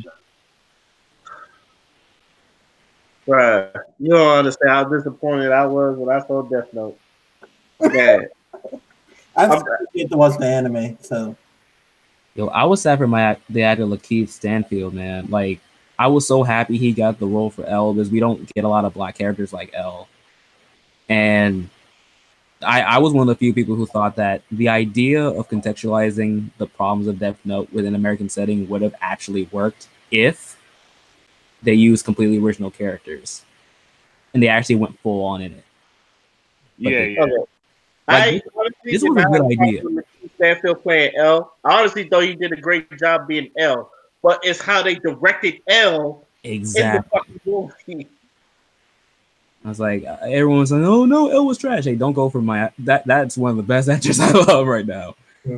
He was directed bad. L wasn't trash. His direction was trash. Like obviously in the anime, L didn't reveal his face or his name. That's why it's called L. In the fucking movie, he goes, "Kill me, Kira." No. All right. I know you're here somewhere. And then he like eats something in the store, and then he whatever the diner they was at, he goes, "You're Kira. I know it." It's like, the fuck is this shit? It didn't even have to be L. It didn't even have to be Light. You could have done completely brand new characters. But then at that point, it's not adaptation. No, well, it still kind of is, but it's also its own sequel in a weird way. But that's a good idea. The idea of Death Note going from like country to country, dealing with all these different political issues, but still having the supernatural ability to do something about it. I would have want to watch that. I think I didn't have the problem with them trying to adapt it into American, like them being in Seattle and all that other stuff. I was like, all right, that works. It was just how they written the story. I was like, and then they try to make it a horror film, somewhat. Like That doesn't sound like a bad idea, but it sounds like it was executed horribly. Yeah, Yeah, that's the thing. they try to make Ryuk a bad guy, and Ryuk is not a bad guy. He's just there to watch people. Just he's like the whole thing about Ryuk is that he's there, and he's just like the only reason like has the Death Note is because Ryuk is bored, and he just needs someone to entertain him. So he's just there. And while this isn't like Nat Wolf's fault, they keep doing this thing, which I keep hearing from other adaptations. But at least I noticed from the other things I saw, where they keep trying to make you sympathize with Light, but you're not supposed to. Oh, because he becomes the villain. Yeah, like, and I get why. Like, probably the Netflix executives are telling him we don't want to follow a horrible person. Like, we don't want to focus the story about him. It's like if that was the case, then at least no. Yeah. And if you didn't want that to happen, then at least had the movie be the eyes through someone else so you can keep Light the same, if that makes any sense. Mm-hmm. Like Light's still the main character, but we're seeing it through the eyes of, I don't know, like the cop or his dad or something. You know what? I saw an article about that. That's how Spawn. So either do Spawn like a horror movie. Yeah, that's what they want to do. Like Spawn's going to be like the monster of a horror film, but he's also the hero, which is a unique idea for a superhero film. But we'll see how this works. We see probably did. You said what, right? You don't think it's gonna work? I don't think it's gonna work. I don't think. If you ask me why, I'm gonna say I don't know. But for some reason, I have this gut instinct. It's not going to work. I mean, I actually agree with you, Ray, because of two major things. Like Todd McFarlane, the guy who created him, he's directing the movie, but he's never directed before. And I just don't know. Just because you created the guy. Huh? You said Tom McFarlane. Are you talking about the guy? Yeah. He's directing the Spawn reboot, and he also wrote it, but he's never directed before, and he's doing it by himself. I don't know about that. Yeah, I like Jamie Foxx. You like the what? Jamie Foxx is gonna be playing Spawn. I kind of like that. Playing Al Simmons.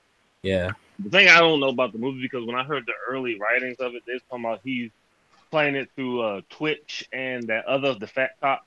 He's playing it through their eyes, through their perspective of what they're seeing going on in the alleys and all that stuff. That doesn't sound like a bad idea, but it does sound like something that is going to be hard to pull off. Yeah, and the other biggest problem, Blumhouse Studio is doing it, and they're great when it comes to horror films. Well, at least when it comes to production, they can be hit or miss depending on what they're doing. But the thing is, they always do very small budget. You know who should have got to do it? Yeah, I actually heard someone say that before. About it. Like Spawn needs a lot of money to look good. So I actually want a Spawn movie or animation or something that's just as epic as the comic book. Like you go from heaven to hell, you see all these different angels and hunters and stuff. He gotta be on point. I feel like some of these shows and adaptations need to be trilogies and not done in one single movie. That's what they've pretty much been doing these days. Though. Well, Quentin Tarantino say if you ain't doing a trilogy, then why do a sequel? And we still waiting for Kill Bill 3. I don't think that's coming out. Well, especially not until the Star Trek movie is done. If you do it, it's probably gonna be about that the little girl. Yeah. Yeah, supposedly that's one of the things he want her to get to a certain age before he do it. Wait, he's actually used the same girl? It's the same girl. He wants to use the same girl. He wants to use the same girl. What if she can't act? He wants to use the same girl, Brad. I'm just saying. What if she can't act? He wants to use the same girl, Brad. This could be a bad idea, Quentin. But it's the same girl, Brad. Quentin, this may not be the greatest idea. All she needs to do is have nice feet. Okay. I said you have a foot fetish. Come Shut on. up. You need to make a Ninja Turtles movie. That's what you need to do. They are. Oh. Wait, Quentin Tarantino doing a Turtles movie? No, I say he should be a lot of turtle feet. Yeah. Oh man. And yes, Kill Bill 3 probably will not come out until at least his R-rated Star Trek is finished. which I still don't know how that's gonna go. It's gonna be whole weird to watch. Wait, Quentin Tarantino's doing Star Trek? Yeah, J.J. Abrams is allowing him to direct and I think write a R-rated Star Trek movie. Is a big deal because he's never written a movie that's from an existing franchise that he didn't make. So everyone's How much like, is that a Klingon is called a nigga? That's interesting. One Klingon's gonna get called a nigga. I'm telling you. so a lot of Trekkies are freaking out. I was like, he's gonna ruin Star Trek. I wonder if Klingons have It's pedicure gonna be toes. bloody as hell. I hope that happens just so I can make fun of Trekkies. I'm gonna be like Quentin Tarantino's version is the best version of all time. Don't have me. No.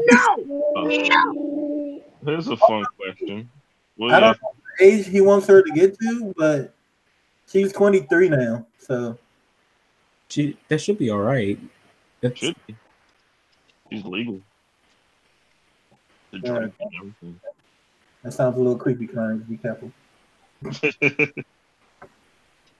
But here's a fun question. What do y'all think is the most toxic fan base? Rick and Morty. Sonic. Oh man, I can't even choose. Like Rick there's so and many. There's so many. In the wrestling community. Like No, Nah. not the wrestling community. Wrestling is not that toxic. like I have a top 3, but like I don't know which one is the actual. I mean, if you can't put them in order, that's how you know how toxic they are. Yeah, No, because Ray's right. Sonic, most definitely. Holy crap! Oh, yeah. Oh my gosh, it's like I only met one Sonic fan, and like if the rest I of like Sonic. I like actually have opinions on things about it, but there's certain things I know I never do that I know that all these creepers and crazy people do. Whew, I I only know one Sonic fan, and I think me, you, and I don't know. Paul, you ever had a class with that guy? I don't want to say his name out loud. Oh, yo, I had a class with him. Like, I purposely stopped talking about Sonic around him. Just what about you? He would. There was a time where me and Tyrell were talking about like how they could easily remake SA1 and 2 to fix a lot of the issues, and I swear, as soon as he heard the name Sonic, pops up on the side with his hat, his Nintendo hat with his Switch. That's hilarious. Did somebody say Sonic? Yo.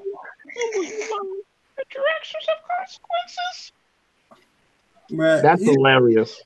We used to stop any type of conversation after a while because you talk about anything that was nerdy, which we all did because we were animation students. He popped up like, where the fuck did you come from? Like sometimes it wasn't even things that serious. I would just make like a Dragon Ball joke or something, and then we'll spiral into what his issues with Super is. I'm like, okay. Fuck your opinion. Super is not That's that what I would have told him. See that Goku Black it's not that bad. Okay. Hold on. Let me rephrase. Hold on. Look, my problem is is that from what I hear, it's still Dragon Ball Z. And if you like that, that's fine. But for me, no. Okay. Oh, what about Dragon Ball Z? I lost a little bit. Dragon Ball Z, in this, due to the fact that it was written like weekly, it's inconsistent a lot. And the stories don't. After a while, it was just a bunch of people fighting and screaming. It's not great as everybody make it seem to be. I mean, one of my favorite. I feel like if you can enjoy a lot of like weird wrestling stuff, I feel like Dragon Ball is fine.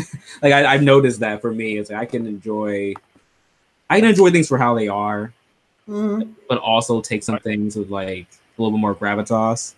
Like one of my biggest problems with the clearance is you introduce a villain, right? They can switch bodies, but you never. And he's supposed to be an elite fighter, but you never explain on how he never used this against the so-called strongest being in the universe at the time. I mean, it's an easy fix, but yeah, you just or the fact And I've never been a fan of that one person that everybody relies on. Yeah, that's my biggest. That actually is my biggest issue with Dragon Ball. You got all these cool characters, but they never utilized like that. Unless it's One Punch Man, No, but One Punch Clarence, man, is this name starting Gohan? with You mean like Gohan? You know, everybody's favorite Gohan. How he No, was no, no, never no, used. no, no, the other G name. Goten. Ah, you're getting closer. You're getting farther away. You see, the one that went Ultra Instinct. Gohan and Goku. Ah, that's the one. The Sun family. You know, GT stands for Goku Time, not Grand Tour. Goku time. I'm gonna be honest. I never knew what GT stand for. I'll tell you right now. Nah, that cheesy I American assumed, rap. I assumed it was Grand Tour because of that rap song. Step into the Grand Tour. Take it to the Grand Tour. Dragon Ball GT. Oh. I like the what was it? The Black Star Dragon Balls. Yeah. I didn't like Baby because he wasn't a real villain. He was just a parasite. Yeah, made by the Tuffles. He was a parasite, and all we got at the end was another Goku versus Vegeta fight, which I could have did without Vegeta being possessed by a parasite.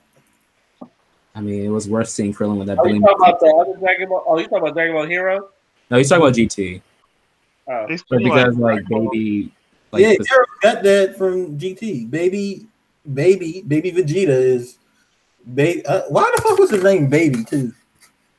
Because his name was Baby. There's no explanation. His name was Baby. But I gotta say, Phil, like, it was worth seeing Krillin with that Billy Mays mustache in Dragon Ball GT. Oh my God, let's not talk about that. Like, oh you know, my God, that shit triggered me. Remember, Vegeta had that little Hitler mustache. Yeah, mustache going into his they cut his spikes off. I think some episodes from Super, and the thing, it was my same thing with Dragon Ball Z. After a while, they started to lose the martial arts, and after a while, it was just a big, oh, they fighting, boom, boom, boom, boom, boom, boom.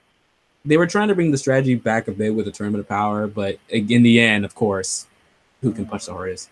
But then, I thought, go ahead, Brett. No, I'm still thinking about like how could 18 let her husband go out with that mustache?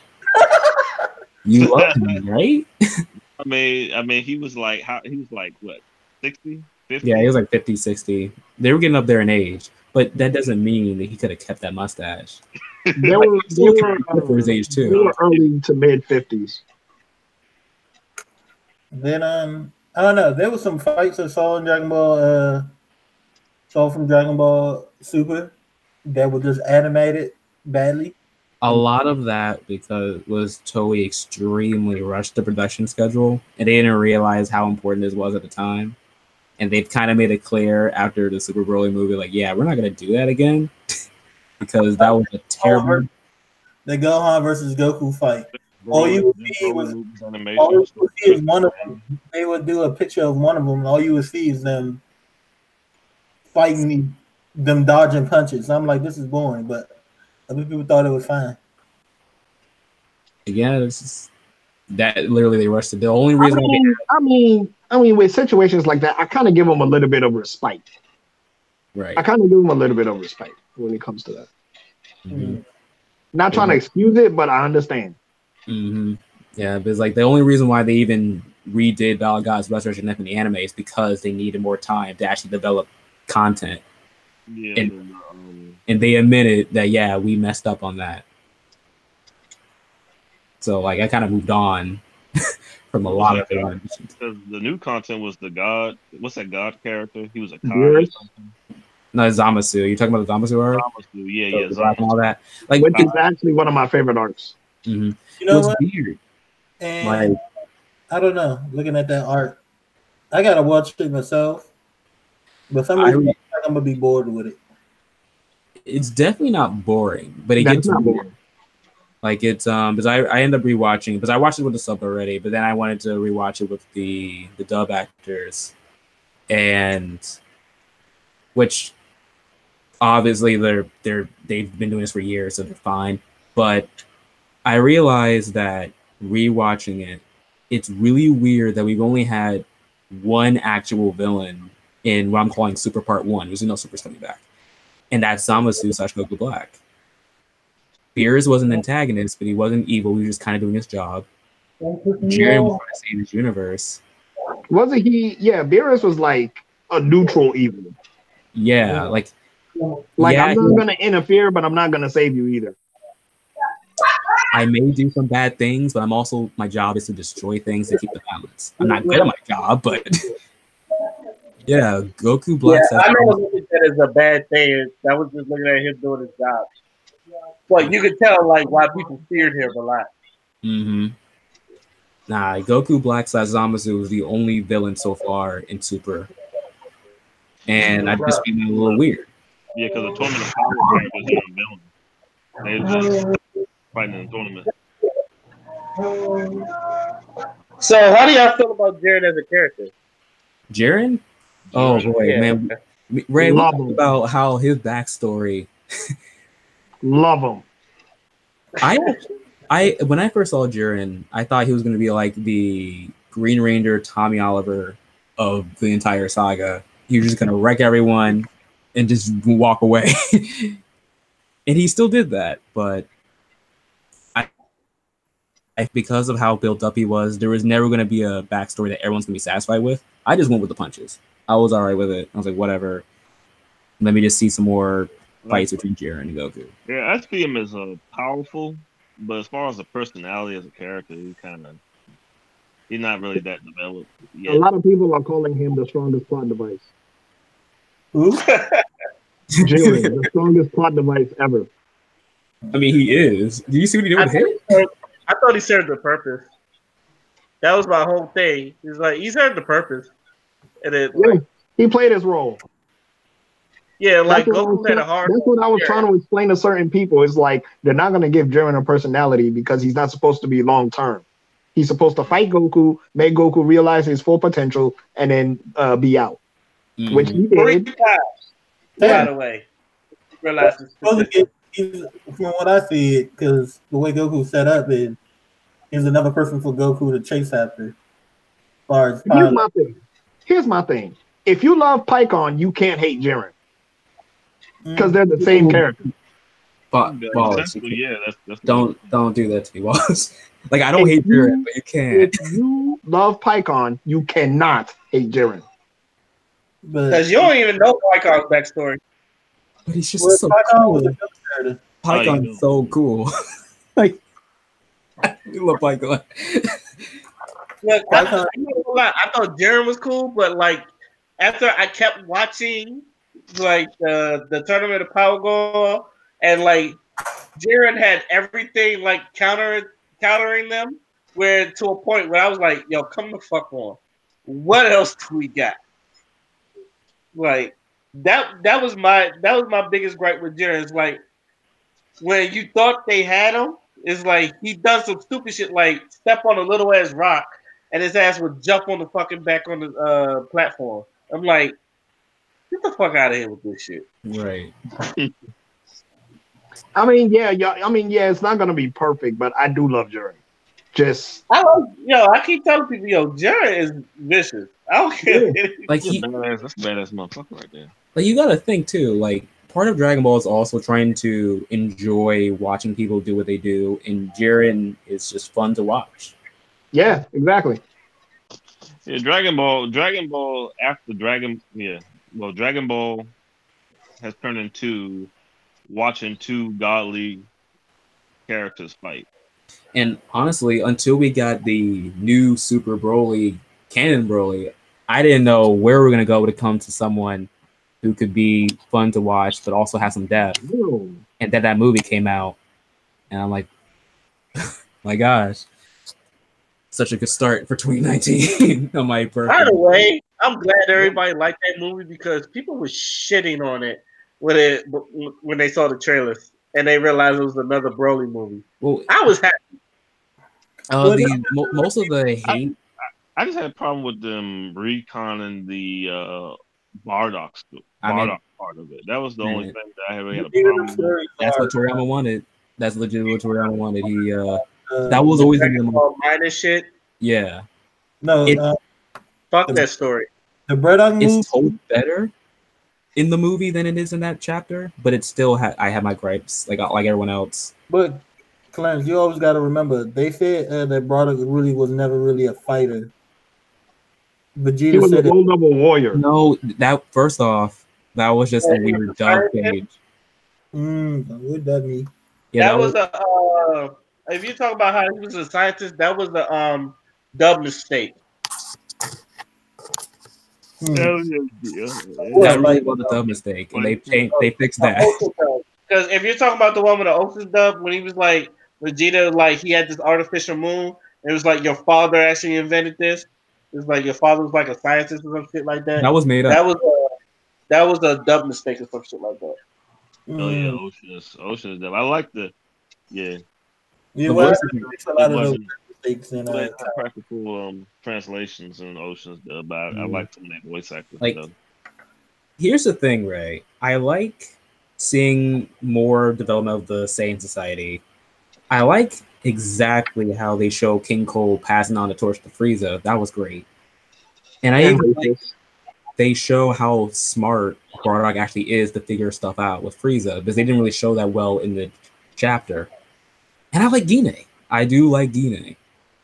But I still don't like how Goku left. It's too much like Superman to me now.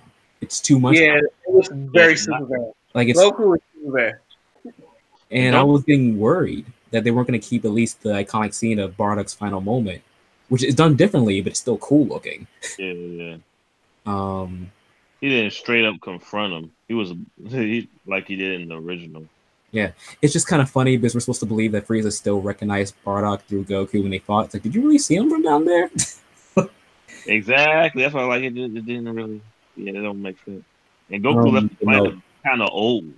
That was what Toriyama wanted. I don't know why he felt like he wanted to do his new interpretation of the story, but it is what it is. All the Broly parts of the origin was great, so I was okay with that. The Broly part was good. All the Broly parts was good, but it's just the Bardock and My feel Goku's origin is kind of contradict because Grandpa Gohan found Goku on Earth as a little baby.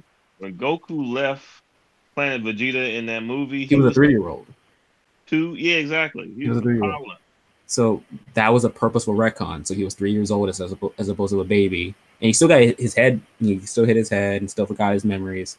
But it just makes it less special because Grandpa Gohan was the first person he met in his life. But at some point, according to this, he clearly saw his parents and just forgot about them. You know what's funny? The part about the Bardock that I kind of had problems with as well, because not only like they changed the story around, but it was like, how come Bardock was like? It seemed like Bardock was like the only smart one, because he was like, I don't like this feeling. Frieza don't like us. Why is he bringing us all here together? And Man, stop thinking, man. Stop thinking about it, bro. No, when you look at Bardock's like armor, you can see his beat up. So I have a weird feeling that they were mentioning, we had 70 minutes of deleted storyboards that we never animated. There was probably more they wanted to show, but they couldn't do it in time, so they had to cut it down shorter. Yeah, I saw articles about the deleted scene on the internet.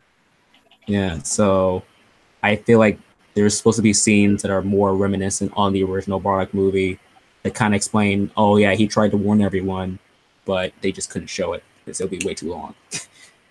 I honestly don't think people wouldn't mind that, but that's just me. I feel like it's longer as long as they have an intermission. Yeah. I mean, I would have loved the movie in full, and I know I had a full house of all black people. I'm getting tired of people saying that. They keep talking about I can watch a 4-hour movie. I can't stand it. I didn't say 4 hours, but I did still, I was still watching. Say what? I can still get an intermission.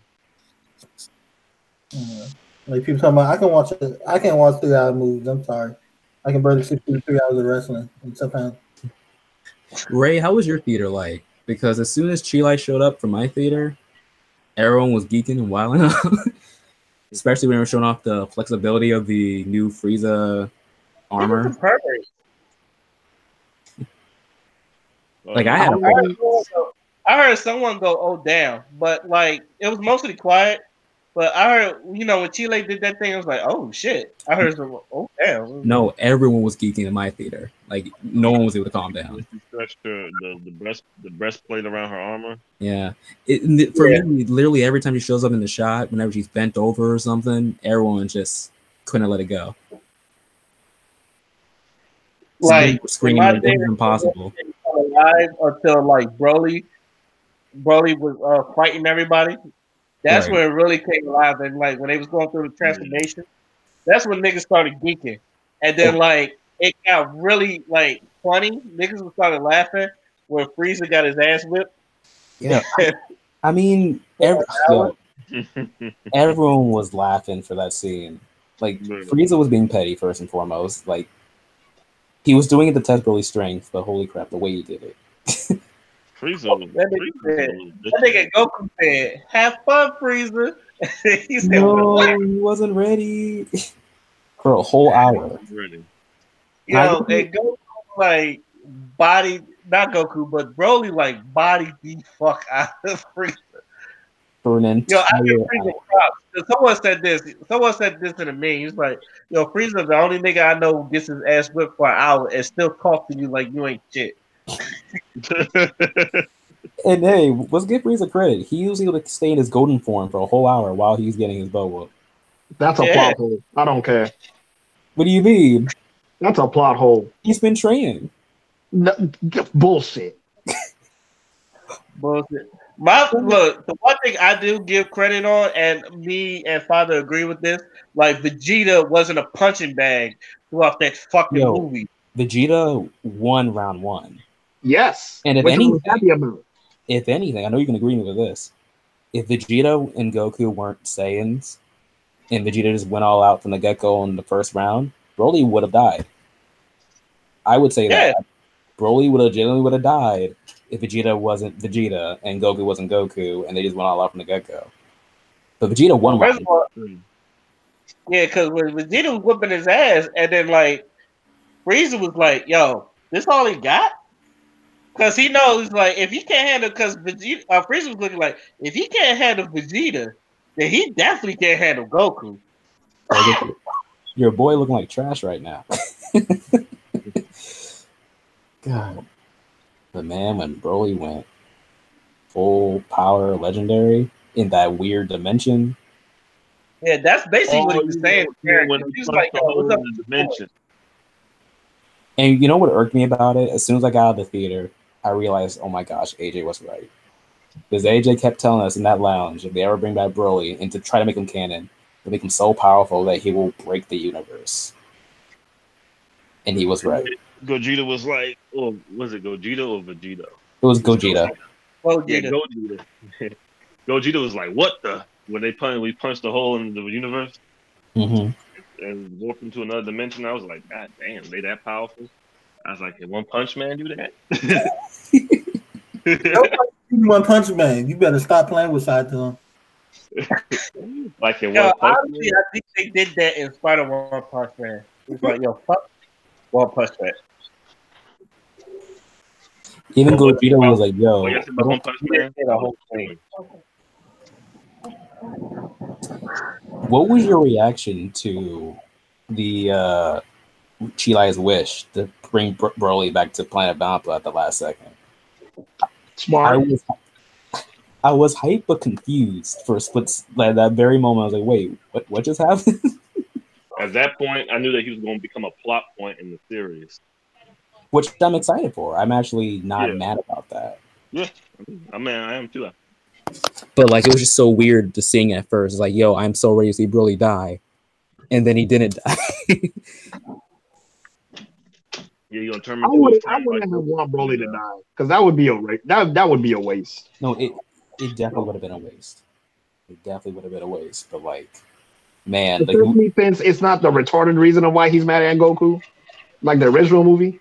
Mm-hmm. Yo, Yeah. Goku Broly's upset because Crying. Goku keeps crying, and he just went.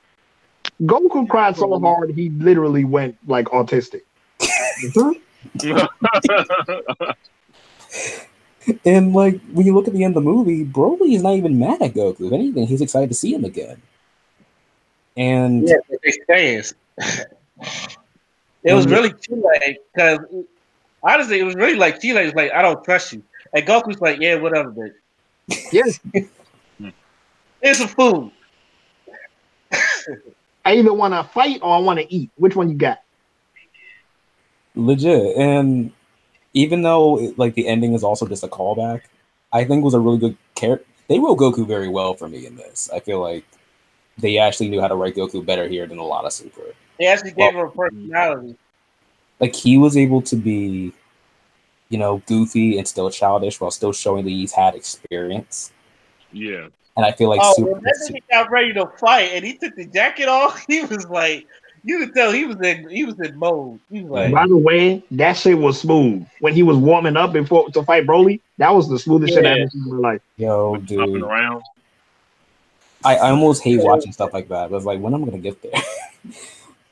I would have added just they were To able be to fair, show that like to Goku be fair, has. Brad, that was probably like 5 people working on that one sequence. I know,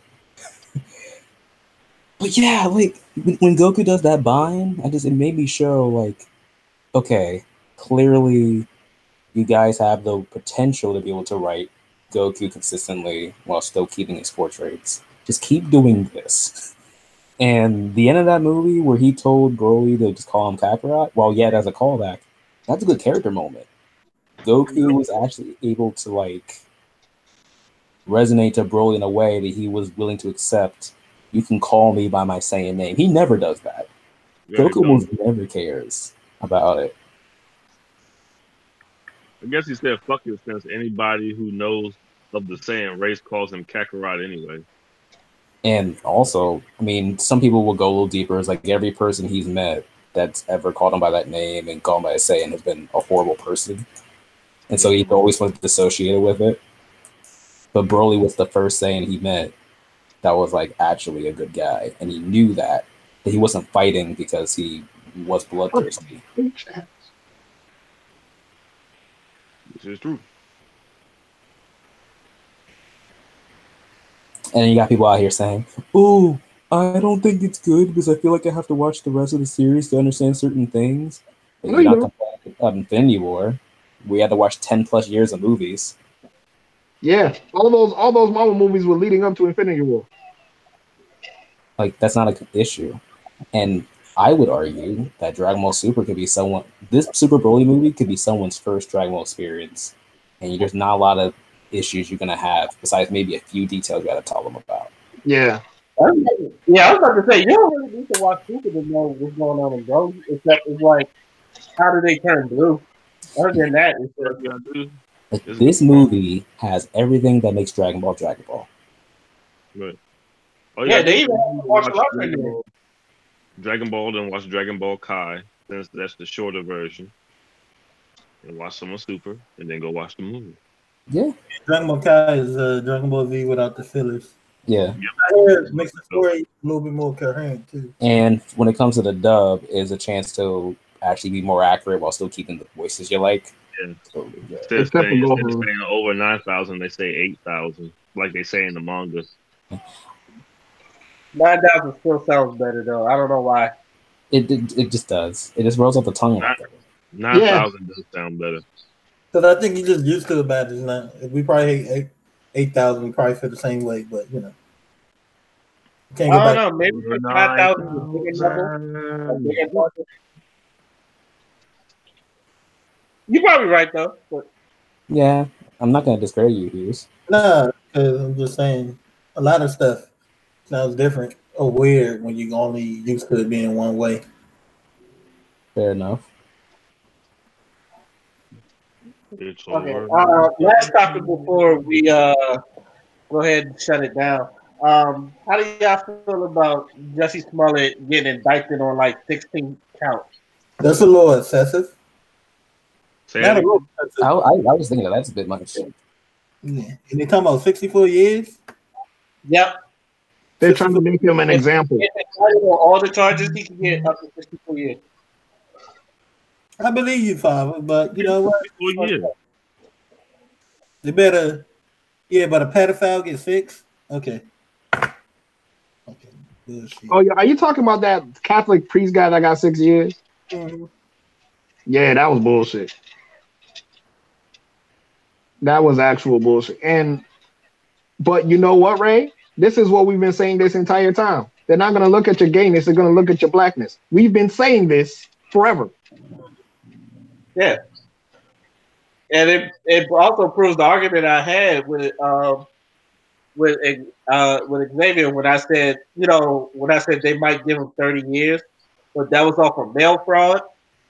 But he was like they only like he'll do most up to 3, and I was like they try our black men, and like they always try our black men. You get like the full extent of the law. It's like they will fuck you over as much as they want to and all that other stuff. But I've been saying this for like the longest.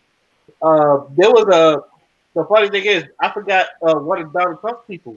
Like he like stole $50 million or some shit, right? And he's supposed to get 24 years, and they pushed it down to 4. So he's only going to do 4 years out of 24. Mm. Wow. But and like, bruh, so he's only getting a quarter of what he was initially going to get. I said, Less than a quarter. my math is off right now, but I'm just saying, just helping you out. yeah. Fuck. But he's still getting off. He's like, instead of 24, he's doing 4. I was like, so he's not going to do. He just like 20 years just took it off of his sentence. And I said, if Vic never pleaded guilty or took a plea deal, they was going to give him 20 years. Mhm. Which again proves my point that intersectionality can't really be used with black people because with our history and shit, we're the last of the totem pole. What intersectionality are we gonna have with certain groups that are above us? Like, it doesn't make sense because at the very end of the day, you get to hide your shit or you get to go to the other side. Us, we can't do that. Black people can't hide behind their gayness, their womanhood. Like, we can't do none of that shit. We still get killed because we black. Look at shit. And it's the most obvious with women because black women barely get any of the perks that other women get. Like, for example, white women. Yeah, white women are the biggest are the biggest beneficiaries of affirmative action, which was supposed to go to black people, but because white women are considered a minority because of the whole feminist movement and the whole women's suffrage movement, they co-opted that, and then black women got the crumbs. And then, but when you point that out, black women are quick. Well, certain black women, certain black feminists are quick to say that's not true, or we're benefiting now. And I'm like, no, you're not. You're really not. Like, what? That's why I was asking Kayla that stuff she said about feminism. She said the race is past, and I'm like, in my head, like past. I think you're not doing enough research, Kayla. I must have missed that. Run that by me again. When I called Kayla out about being a feminist, and she said she knew all about the racist past. Kayla's the girl that was on the videos with us before, right? Yeah, Right. Okay. small little thing. She get mad. She get mad at us, especially me, because I'm always. She gets mad at you. You. She don't get mad at us. Bro, you're not in that chat. I could be more. Ah! Yeah, Hey, but you gotta call it though. You gotta call it when you see it. I'm always on challenge people. She doesn't get mad at me more than she get mad. I mean, but that's what we kind of had to. That's what we kind of had to explain, though. Like, people are going to try you, especially in this day and age, where opinions are like carry weight now. You're gonna have to defend your shit. You're gonna And have that's to, why I told her that.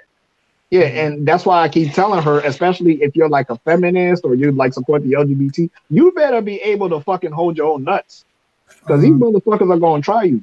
As a matter of fact, that's why conservatives stay winning most of the time because most liberals cry. Like when they get under that pressure, they cry, they get emotional, and all of their arguments get muddled in this like emotional trick bag of shit. I But with think but with conservatives, like they know they're bigoted. They don't give a fuck. So like they'll use that against you, use your own logic against you, and pit your own thoughts against you. And when you try to reason with them, like you can't do it because you feel some type of way about the topic so much that you miss the point of what's actually being said, and then they just gang up on you. I see it but, happen all the fucking time. but sometimes I see that sometimes they decide to they'll run from an argument if you stop beating them out Yeah, because they'll just stop arguing with you or tell you that or like our favorite KJ. How about you look it up? Do your research.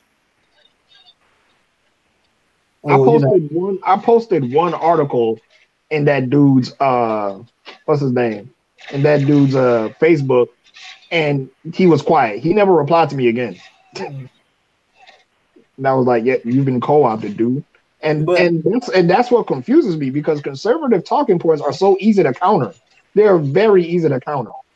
So I don't know why liberals just let them win all the damn time. It makes no sense. who comes prepared to the battle, Father? It's What'd all you say? about it's all about who comes prepared to the fight, to the argument. Most people That's true, but like the point I'm trying to make is it shouldn't be that easy for them to just shit on you. Like if you look at most of the like the YouTube videos, what you'll come to understand, like they make countless videos about Ben Shapiro destroys feminists and Oh, I see. Peterson, those type of videos, right? But Yeah, but yeah. some of them there's videos no are edited. Some of them videos are edited to look like he won. I This mean, time, yeah, that's what I'm saying. It's about perception. But Mhm. at the same time, the liberals don't have anything like that. They don't have no feminist destroys this or the people destroys that or none of that shit. Or like, because when you look at the conservative side, they're all about all these snowflake feminist logic, LGBT, everyone's fucking sensitive as fuck. Like that's the kind of rhetoric they push. So like they make videos like that in order to get their point across even more that hey, yeah, we winning, we winning, we winning. But with the liberals, they ain't got nothing like that. And I'm like, that's very interesting to me. Liberals do try to use. They try to use statistics and studies to back their arguments too. Like Which I is see that a lot of fine, which is Republicans. fine. They use like science that's like common knowledge. But the liberals they use like more newer studies to try to back their argument. Which is fine. My only issue is they just get like if they're emotional, it's the fact that they get emotional that like kills them. Some noise going on. That's why the conservatives just be running game on their ass, which is what I was trying to explain to Kayla. Is like you can have the thoughts that you have, but you're Hey. oh, she finally Hi. showed up. See, I summoned her. There we go.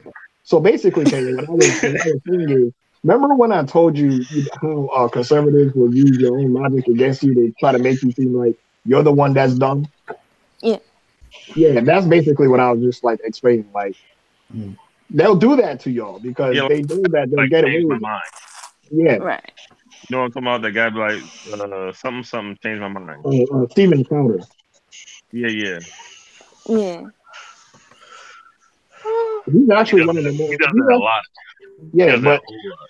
Yeah, but my thing about Stephen Crowder is he's actually one of the more respectful conservatives. Like he'll actually let you get your point across.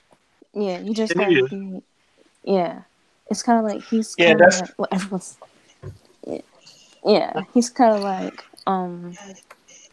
he'll let you talk as long as you're reasonable and Stay on topic. right and not freaking out. Yeah, but a lot of also them people freaking. out Yeah, though. a lot of them freak out. Another thing about liberals, they like to make a lot of ad hominem attacks too, Mm-hmm. and that's another way how the Republicans come off looking like they're winning because the more progressive person is freaking out and making a personal attacks, calling them names, this, that, and the third. And Right. that doesn't necessarily make your argument. You could be right, but it doesn't make your argument look good. Right. Right. The more you do that, the more you just make yourself look bad, or at least misinformed. Because you go back to name talking, go back to insults. Yeah, stick to the point. Right. Gotta stay focused. Which is why the Jesse Smollett case is still very interesting to me because black men have been saying for the longest time they don't kill you because you're gay, they kill you because you're black. Mm-hmm. But it's when we say that, like we're homophobic and we don't want to hear that. And I'm like, I mean, fine, okay, if you don't want to hear it, we won't say it anymore. But watch what happens and what's happening right now. The murder rates are like skyrocketing. They're trying to put your boy in jail for like 20, 30 years. I mean, lying to the authorities is a crime, but I don't know if it gives you 20 years though. I was trying to look it up before I came on here, but I couldn't find how many years you could or what type of time you can get off for doing it. I mean, there's still people that they'll say he's telling the truth though. There's some people who think saying he didn't make it up. Yeah. I don't know what that's about. Supposedly FBI is saying calling out Chicago Police Department, saying they're lying on a bunch of stuff. Which is not surprising at all. That's why I was skeptical when the whole story came out in the first place. I was skeptical at both Jesse's story and the Chicago PD story. That's why I waited. Mm-hmm. Yeah, because I said at first, I don't believe the Nigerian shit either. That shit sound out of the blue. It was like, what? And people just beat him up. I was like, that sounds just as bad as. I mean, it sounds too good. It sounds too easy. Oh, they left the same day he got jumped. And right. What?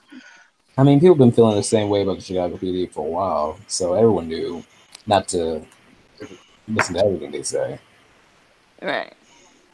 Yeah, to me, beer moment is like, oh, you can't make up a better story than that. And hold my beer.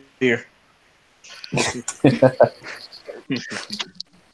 like, I can give you a story.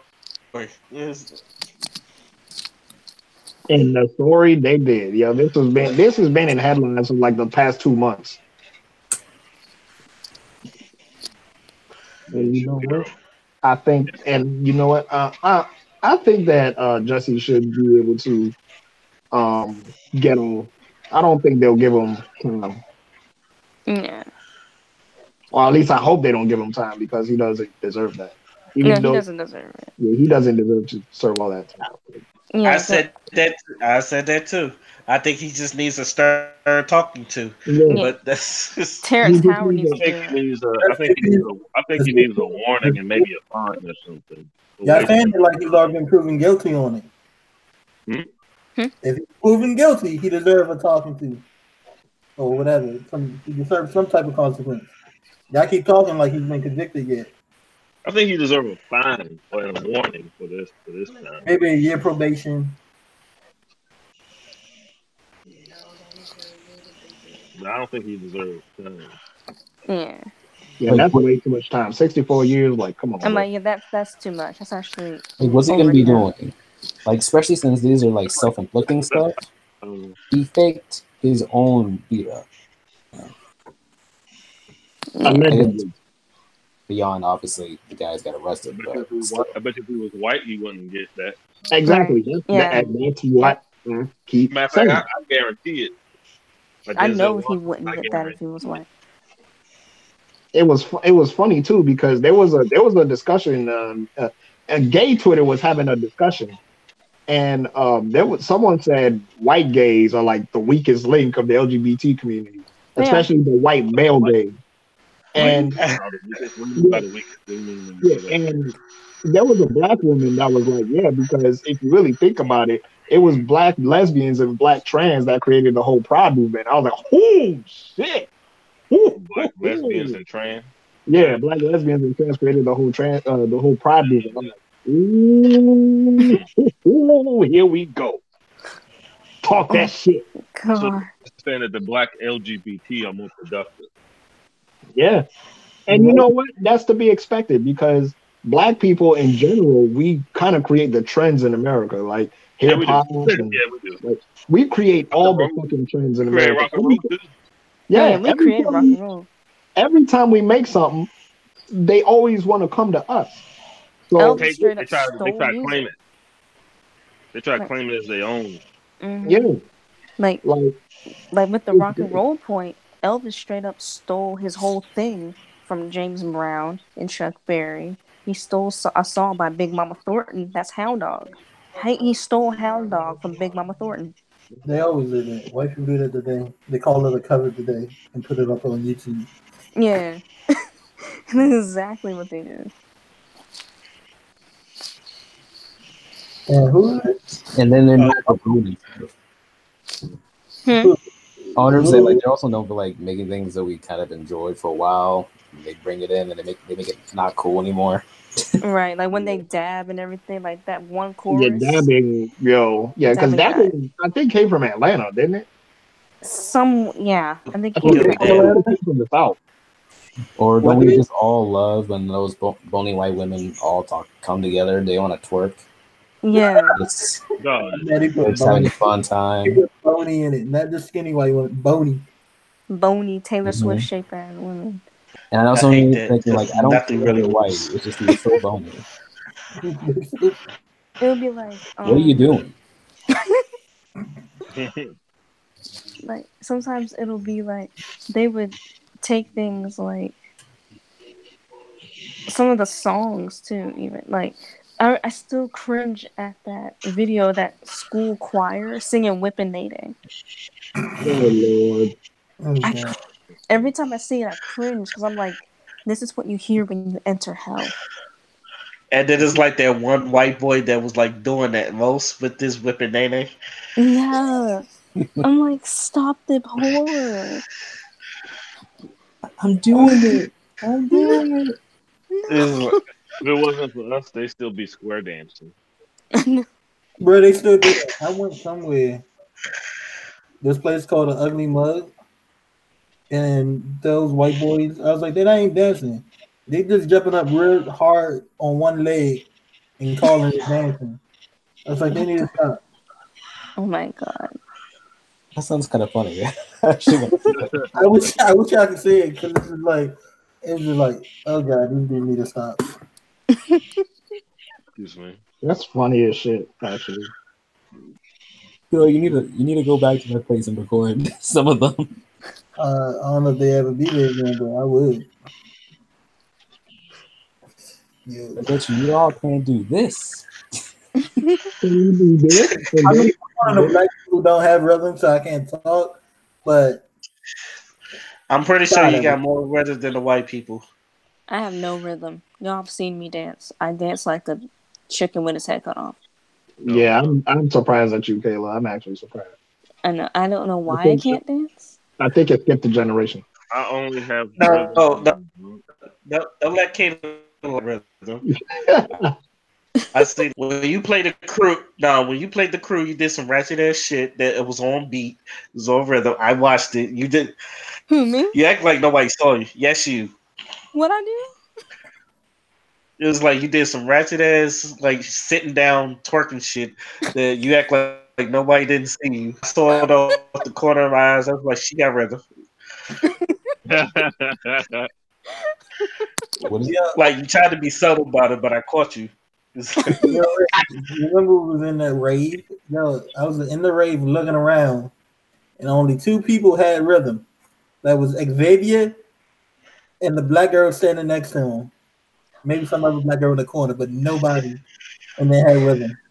And I showed Ray this video of a girl twerking, and he's like, "This girl has more rhythm to this song than they do." And we know she's not even dancing to this. You know, I want to be able to dance like Brandon and Eric. That's oh, how you I want to shuffle dance. I feel like Eric can't dance for the You feel like Eric can't dance? I don't know. I just don't think like I don't know. No, Yeah, Eric can dance. I seen him dance. I know. Eric's pretty good. But I want to dance like Brandon too.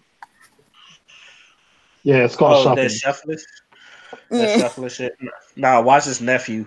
His nephew be gliding like he got slip and slide on his damn feet. That little nigga be gliding.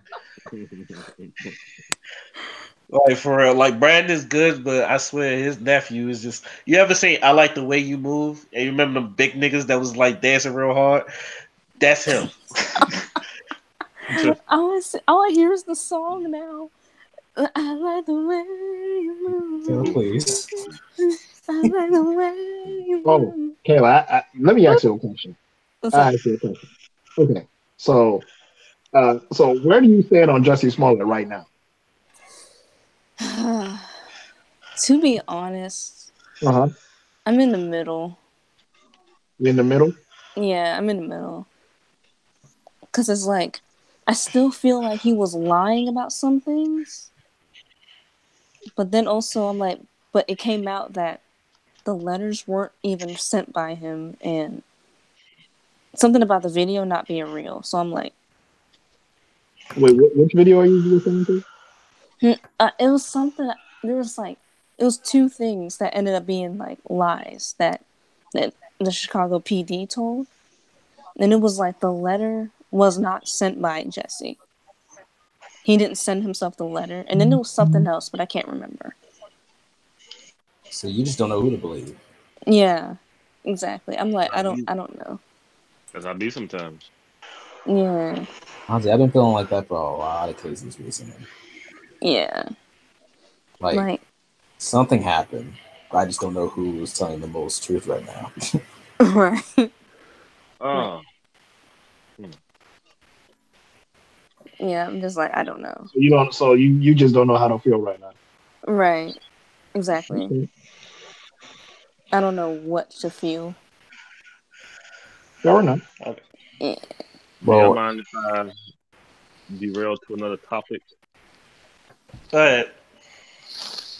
How do y'all feel about them removing Michael Jackson's music and That's oh, stupid. It's so stupid. You want to know what I think? This is a hit. Mm-hmm. This is a targeted hit. That was targeted. Because all the stuff against Michael was not true. He beat the cases twice, and not only that, the people that accused him in the first place were on record saying that he didn't do anything. Mm-hmm. but now I Multiple. they're remember saying I that remember that like, oh, news. we were pressured to lie. Right. I'm like, they yeah, they did wanted say that money. like a long time ago. It was like Right. Well, when we were kids.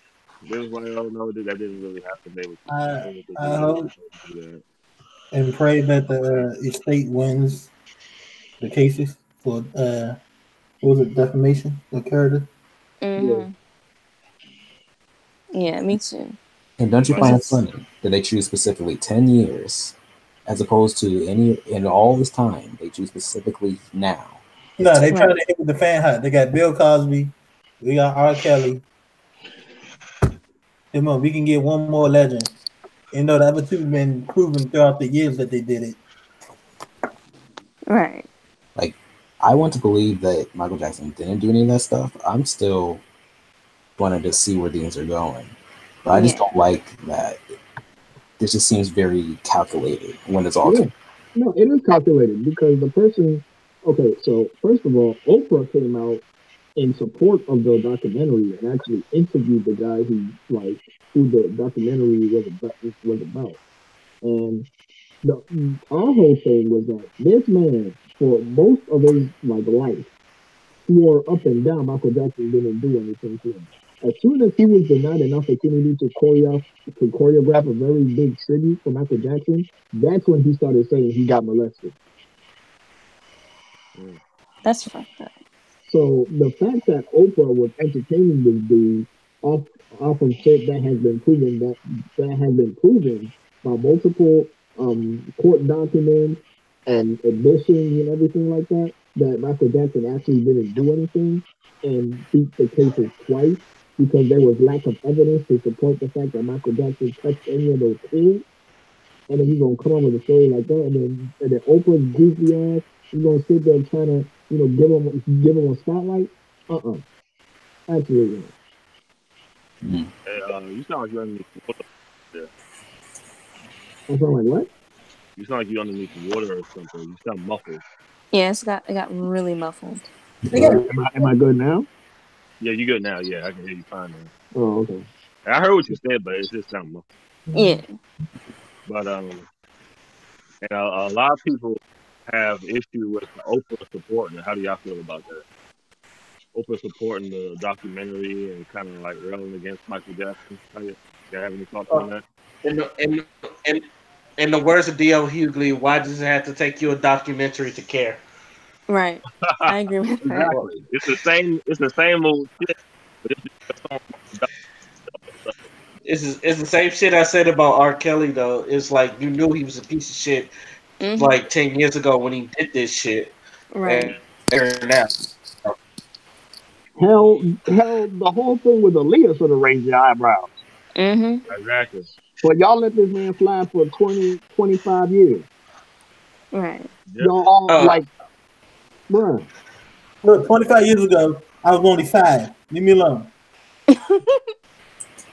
shut up, Phil. You're just by as the way, we responsible. got someone leaving comments under my live YouTube, and he said R. Kelly bought all this music a few months ago before all this stuff happened with Hmm. Prince and Bill Cosby was trying to buy CBS. So R. Kelly owns his own masters. That's what he was trying to say. That's really good. Bill Cosby was trying to buy. He was trying to buy CBS, or was he trying to buy? Yeah, I think he was trying to buy CBS. But you know what? None of that, from what I hear, like from, yet again, from D.L. Hughley, in an interview with Vlad, I believe, he said the stuff about R. Kelly has always been like in the back of newspapers, but nobody paid his attention. You got muffled again. I didn't hear what you said at the end. I don't know why I'm not right up on my mic. But no, DL Hughley in an interview with DJ Vlad said that the stuff about Bill Cosby has been around for years. The allegations have been around for years. Yeah, yeah. He even had Bill Cosby had a stand up comedy when he was talking about how how they would go how his little buddy and shit back in the day would go around and get a girl a drug called Spanish Fly, and they would put it in the drinks or whatever. But again, my whole thing is that even with R. Kelly, Muffled Michael again. Jackson, I can't hear many. Yeah, I can't hear. you can't hear. Oh, I can hear you now. yeah, yeah. You was muffled again. But yeah, go ahead. It's going in and out, so I think everything's fine for me now. Yeah. I don't know. It just seems like with Bill Cosby and R. Kelly and what's it called, Michael Jackson and hell, you know what? I'm gonna even put Terry Crews in there, and I'm gonna explain why. Because at first he was talking about men hold other men accountable, and then when he said that thing about children being malnourished, they turned on that brother real quick. So the reason why, and to make the point, like these people in like the dominant society, as long as you buck dance, it seems like then you'll be fine. But even then, you still get you still get ousted or you still get blackballed or whatever it is. So I'm just like, when do we get to a point where we stop looking at the individuals and actually start looking at the society? Mm. Yeah, because the society allowed it.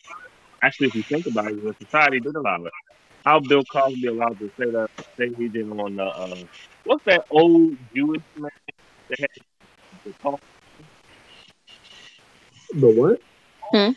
Old Jewish guy has a talk show and he has glasses and gray hair. Um, He's a very Ah. old guy. He's very old. He had a long time. His name Larry King, Larry King. There you go. Yeah. Bill the Cosby one is with the still big forehead. He has a lot of thoughts. there. Okay. Yeah. Okay, Chloe. But yeah, Bill Cosby went on Larry King and said about the exact same thing he talked about on that stand up comedy show just told you about. And he was like, hey, he was like, Larry, you remember when we used to take the Spanish fly, you see, and we used to put it in drinks and the girl would be all yours. Good lord. But yeah, he was talking about that on Larry King show. Look, you could YouTube it right now. With R. Oh, you Kelly. was talking about the Spanish fly shit. Yeah, I remember that. and everybody was fine. I Everybody still, was apparently fine with it until now I because he said always I still look at that as a joke. No, I just still look at that as a joke. I never took that serious. he was doing it though. with R. Kelly, I always kind of found Bump and Grind somewhat low key creepy. Taylor, how old were you when you first heard Bump and Grind? Well, that song came out in what, 94? I think 94. But I was born 97, so it was like some Yeah. time after. But I grew up with R&B always playing. I grew up with R&B, so I knew most of R. Kelly songs. But that song was like, I don't know, weird. Always got like a kind of rapey vibe from it. Mm-hmm. Even when you were younger, when you first Really? you always have I, rapey vibe. Well, once I kind of as I was growing up, it started getting a little weirder. Like, what do you mean your mind's telling you no, and your body is telling you yes? And that's a very real feeling, by the Yeah, way. yeah. Yeah. my But mind yeah, is telling me a no, lot of but things my body's telling me yes. body do it anyway.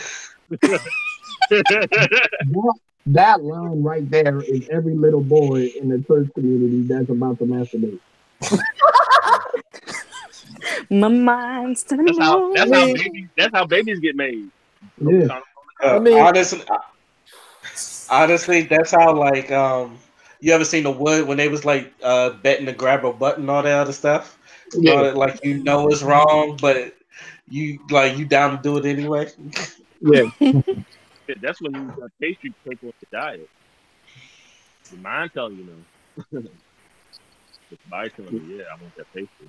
oh Yeah. my, It really do be like that though, because like when those feelings arise, it's very intense. You know, it's not like a very mild feeling to have. Like when both your mind and your body's like reacting to something, and they're Mm-hmm. like playing this tug of war. That's very intense, It's a and that's very yeah, and that's why I feel like R. Kelly, even though as fucked up as he is, to a certain degree, we shouldn't cancel him because the work that he did, he's like one of the greatest musical minds of like all time.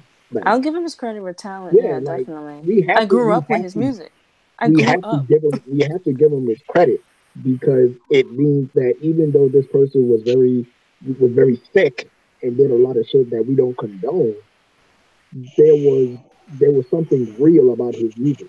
Like You I feel what I'm literally. saying? So, I get what you're saying, Tom, because are they gonna stop saying, Ford cars?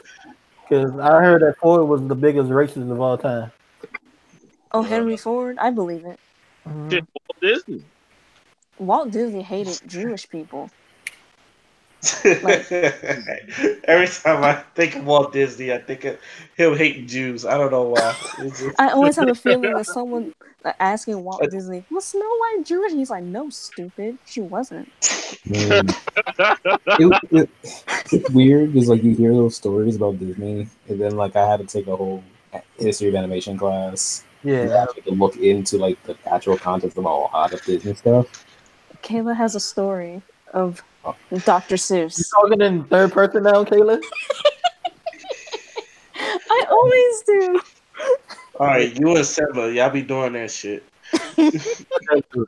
Simba, A lot of people didn't like the Jews. They were so I for have a that. story about Dr. Seuss. you smell like a Dr. Seuss, but go ahead. What about Dr. Seuss? So I heard this story that he was okay. So he was married to this lady, right? And was cheating on her for like a while, and then the wife found out and like killed herself, and then he ended up marrying his mistress. Mm. Sounds about Damn, right. he moved on. So my man just It was something like that. Like his wife killed herself and then he married his mistress. Like right after. And someone said that they read that story and someone in the comments said, "One fish, two fish, dead bitch, new bitch." I heard that. Oh, that is funny. All right. When I tell you, I was dying. no. That's hilarious. I don't care. That's hilarious. That was the funniest thing I've ever seen. I swear. That's if that's not creative. I don't know what is. I know. Uh, okay. All right. So I'm gonna go ahead and wrap this up. So as usual, we're gonna have your last words, and we're gonna start with Bradley since he's new. Real nigga Brad. Man, I've been trying to think about what my last words would be. It's hard, right? It's so hard. I can never come up It's with a not good one. hard. Y'all just goofy. Oh, you better think of it quick, cause you next, Kayla. Oh, damn it. Yeah, I mean, since it's my first podcast on here. Podcast.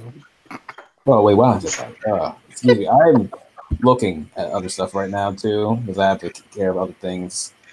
I may You looking be at porn? no. Is it I'm podcast? actually getting I may be getting a potential animation job, a contract job. I'm just waiting for the email. Oh, that's awesome. Y'all took animation too. Yeah. Yeah, most of the people. And Yeah. like, That's a game. there's a lot of there's not lies going on out here, and I just want to see some more concrete facts. That's all I want to see, and then we'll start talking. All right, Kayla, you next.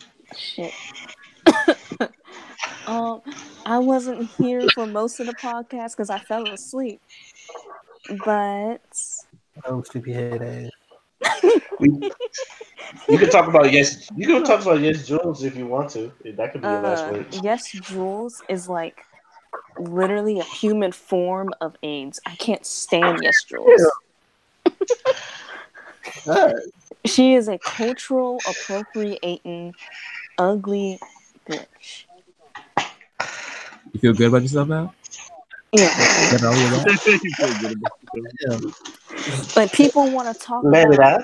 People want to talk about Ariana. I'm like, she doesn't do anything but drink coffee and sing. Yes, Jules is famous for nothing. She like to lick donuts and talk about she hate America. Let's not get. You didn't see that video, Ariana? Lick the donut. I remember the video. I know. I was there. Well, not in the. You know. No, Kayla was there. She was clearly there. Yeah. But I'm like, yes, Jules is literally what I feel like getting run over by a train feels like. God damn, okay. I don't like her. How you really feel. Well, see what I said? I said black women, you got one time with black women and they will cancel you forever. You canceled. I canceled her 2 years ago.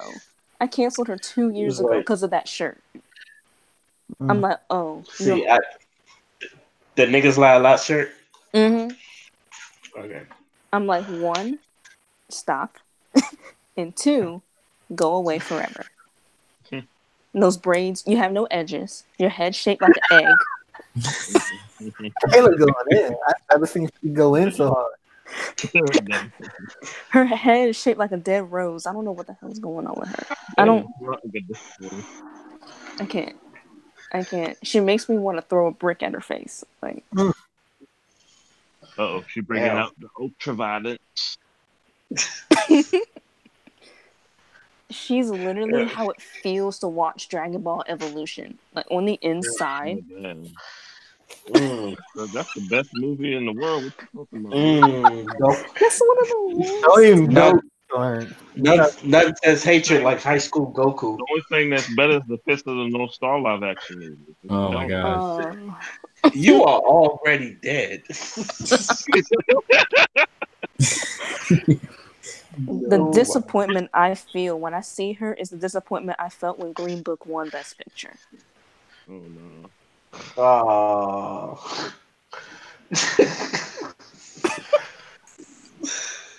Is that it, or you got more? I'm done. All All right. right. I'm sorry. No, you good. You all right, sir. Clarence, you're next. I got, Clarence. I got nothing to really touch up on. I pretty much said everything I wanted to say. You didn't All call him right, by Philip. his name. You fucked up there. Huh? Talking to Ray. You were supposed to call that man something Wolf. Spirit Wolf. Spirit Wolf. Oh, Shining Wolf. Shut. Shining Wolf. And Night what's my name again? cousin. First Black Ginger. There we go. Got it. I can tell you the story. My last word can be the story about my nickname. It ain't an impressive story, but chilling with some Marines in the Marine Corps, Okay. everybody making fun of me having circles, and two of them who happen to be black guys decide, you know what, we calling you the first black ginger because I never seen a black man with freckles before. You, then they call me Day. Then they call me Daywalker because I'm the only ginger that can be in the sun without getting burnt. Damn. You told me this story before, though. I've actually never heard this before. Me either. This is new to me. But you do I don't want know, people thinking like, why you call yourself first black? No, I didn't come up with the name. but you do know, according to some Spark gingers don't have souls. Oh, that's one of them said that for each freck you have is a new soul. I bet. That's funny. You don't have your you still right.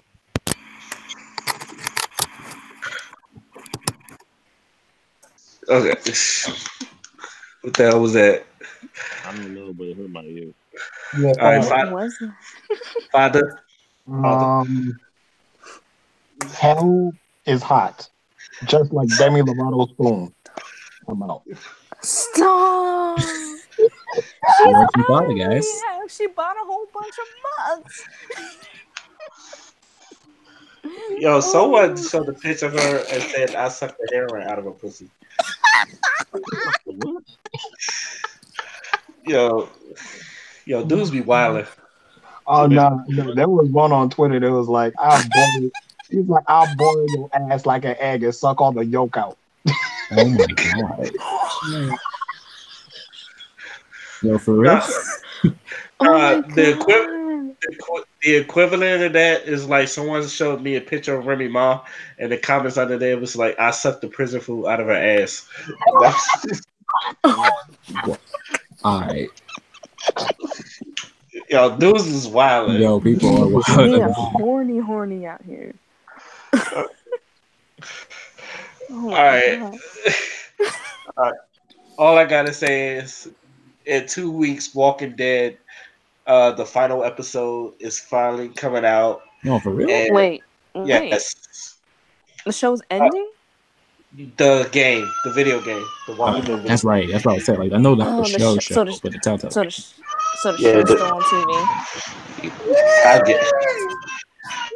I guess.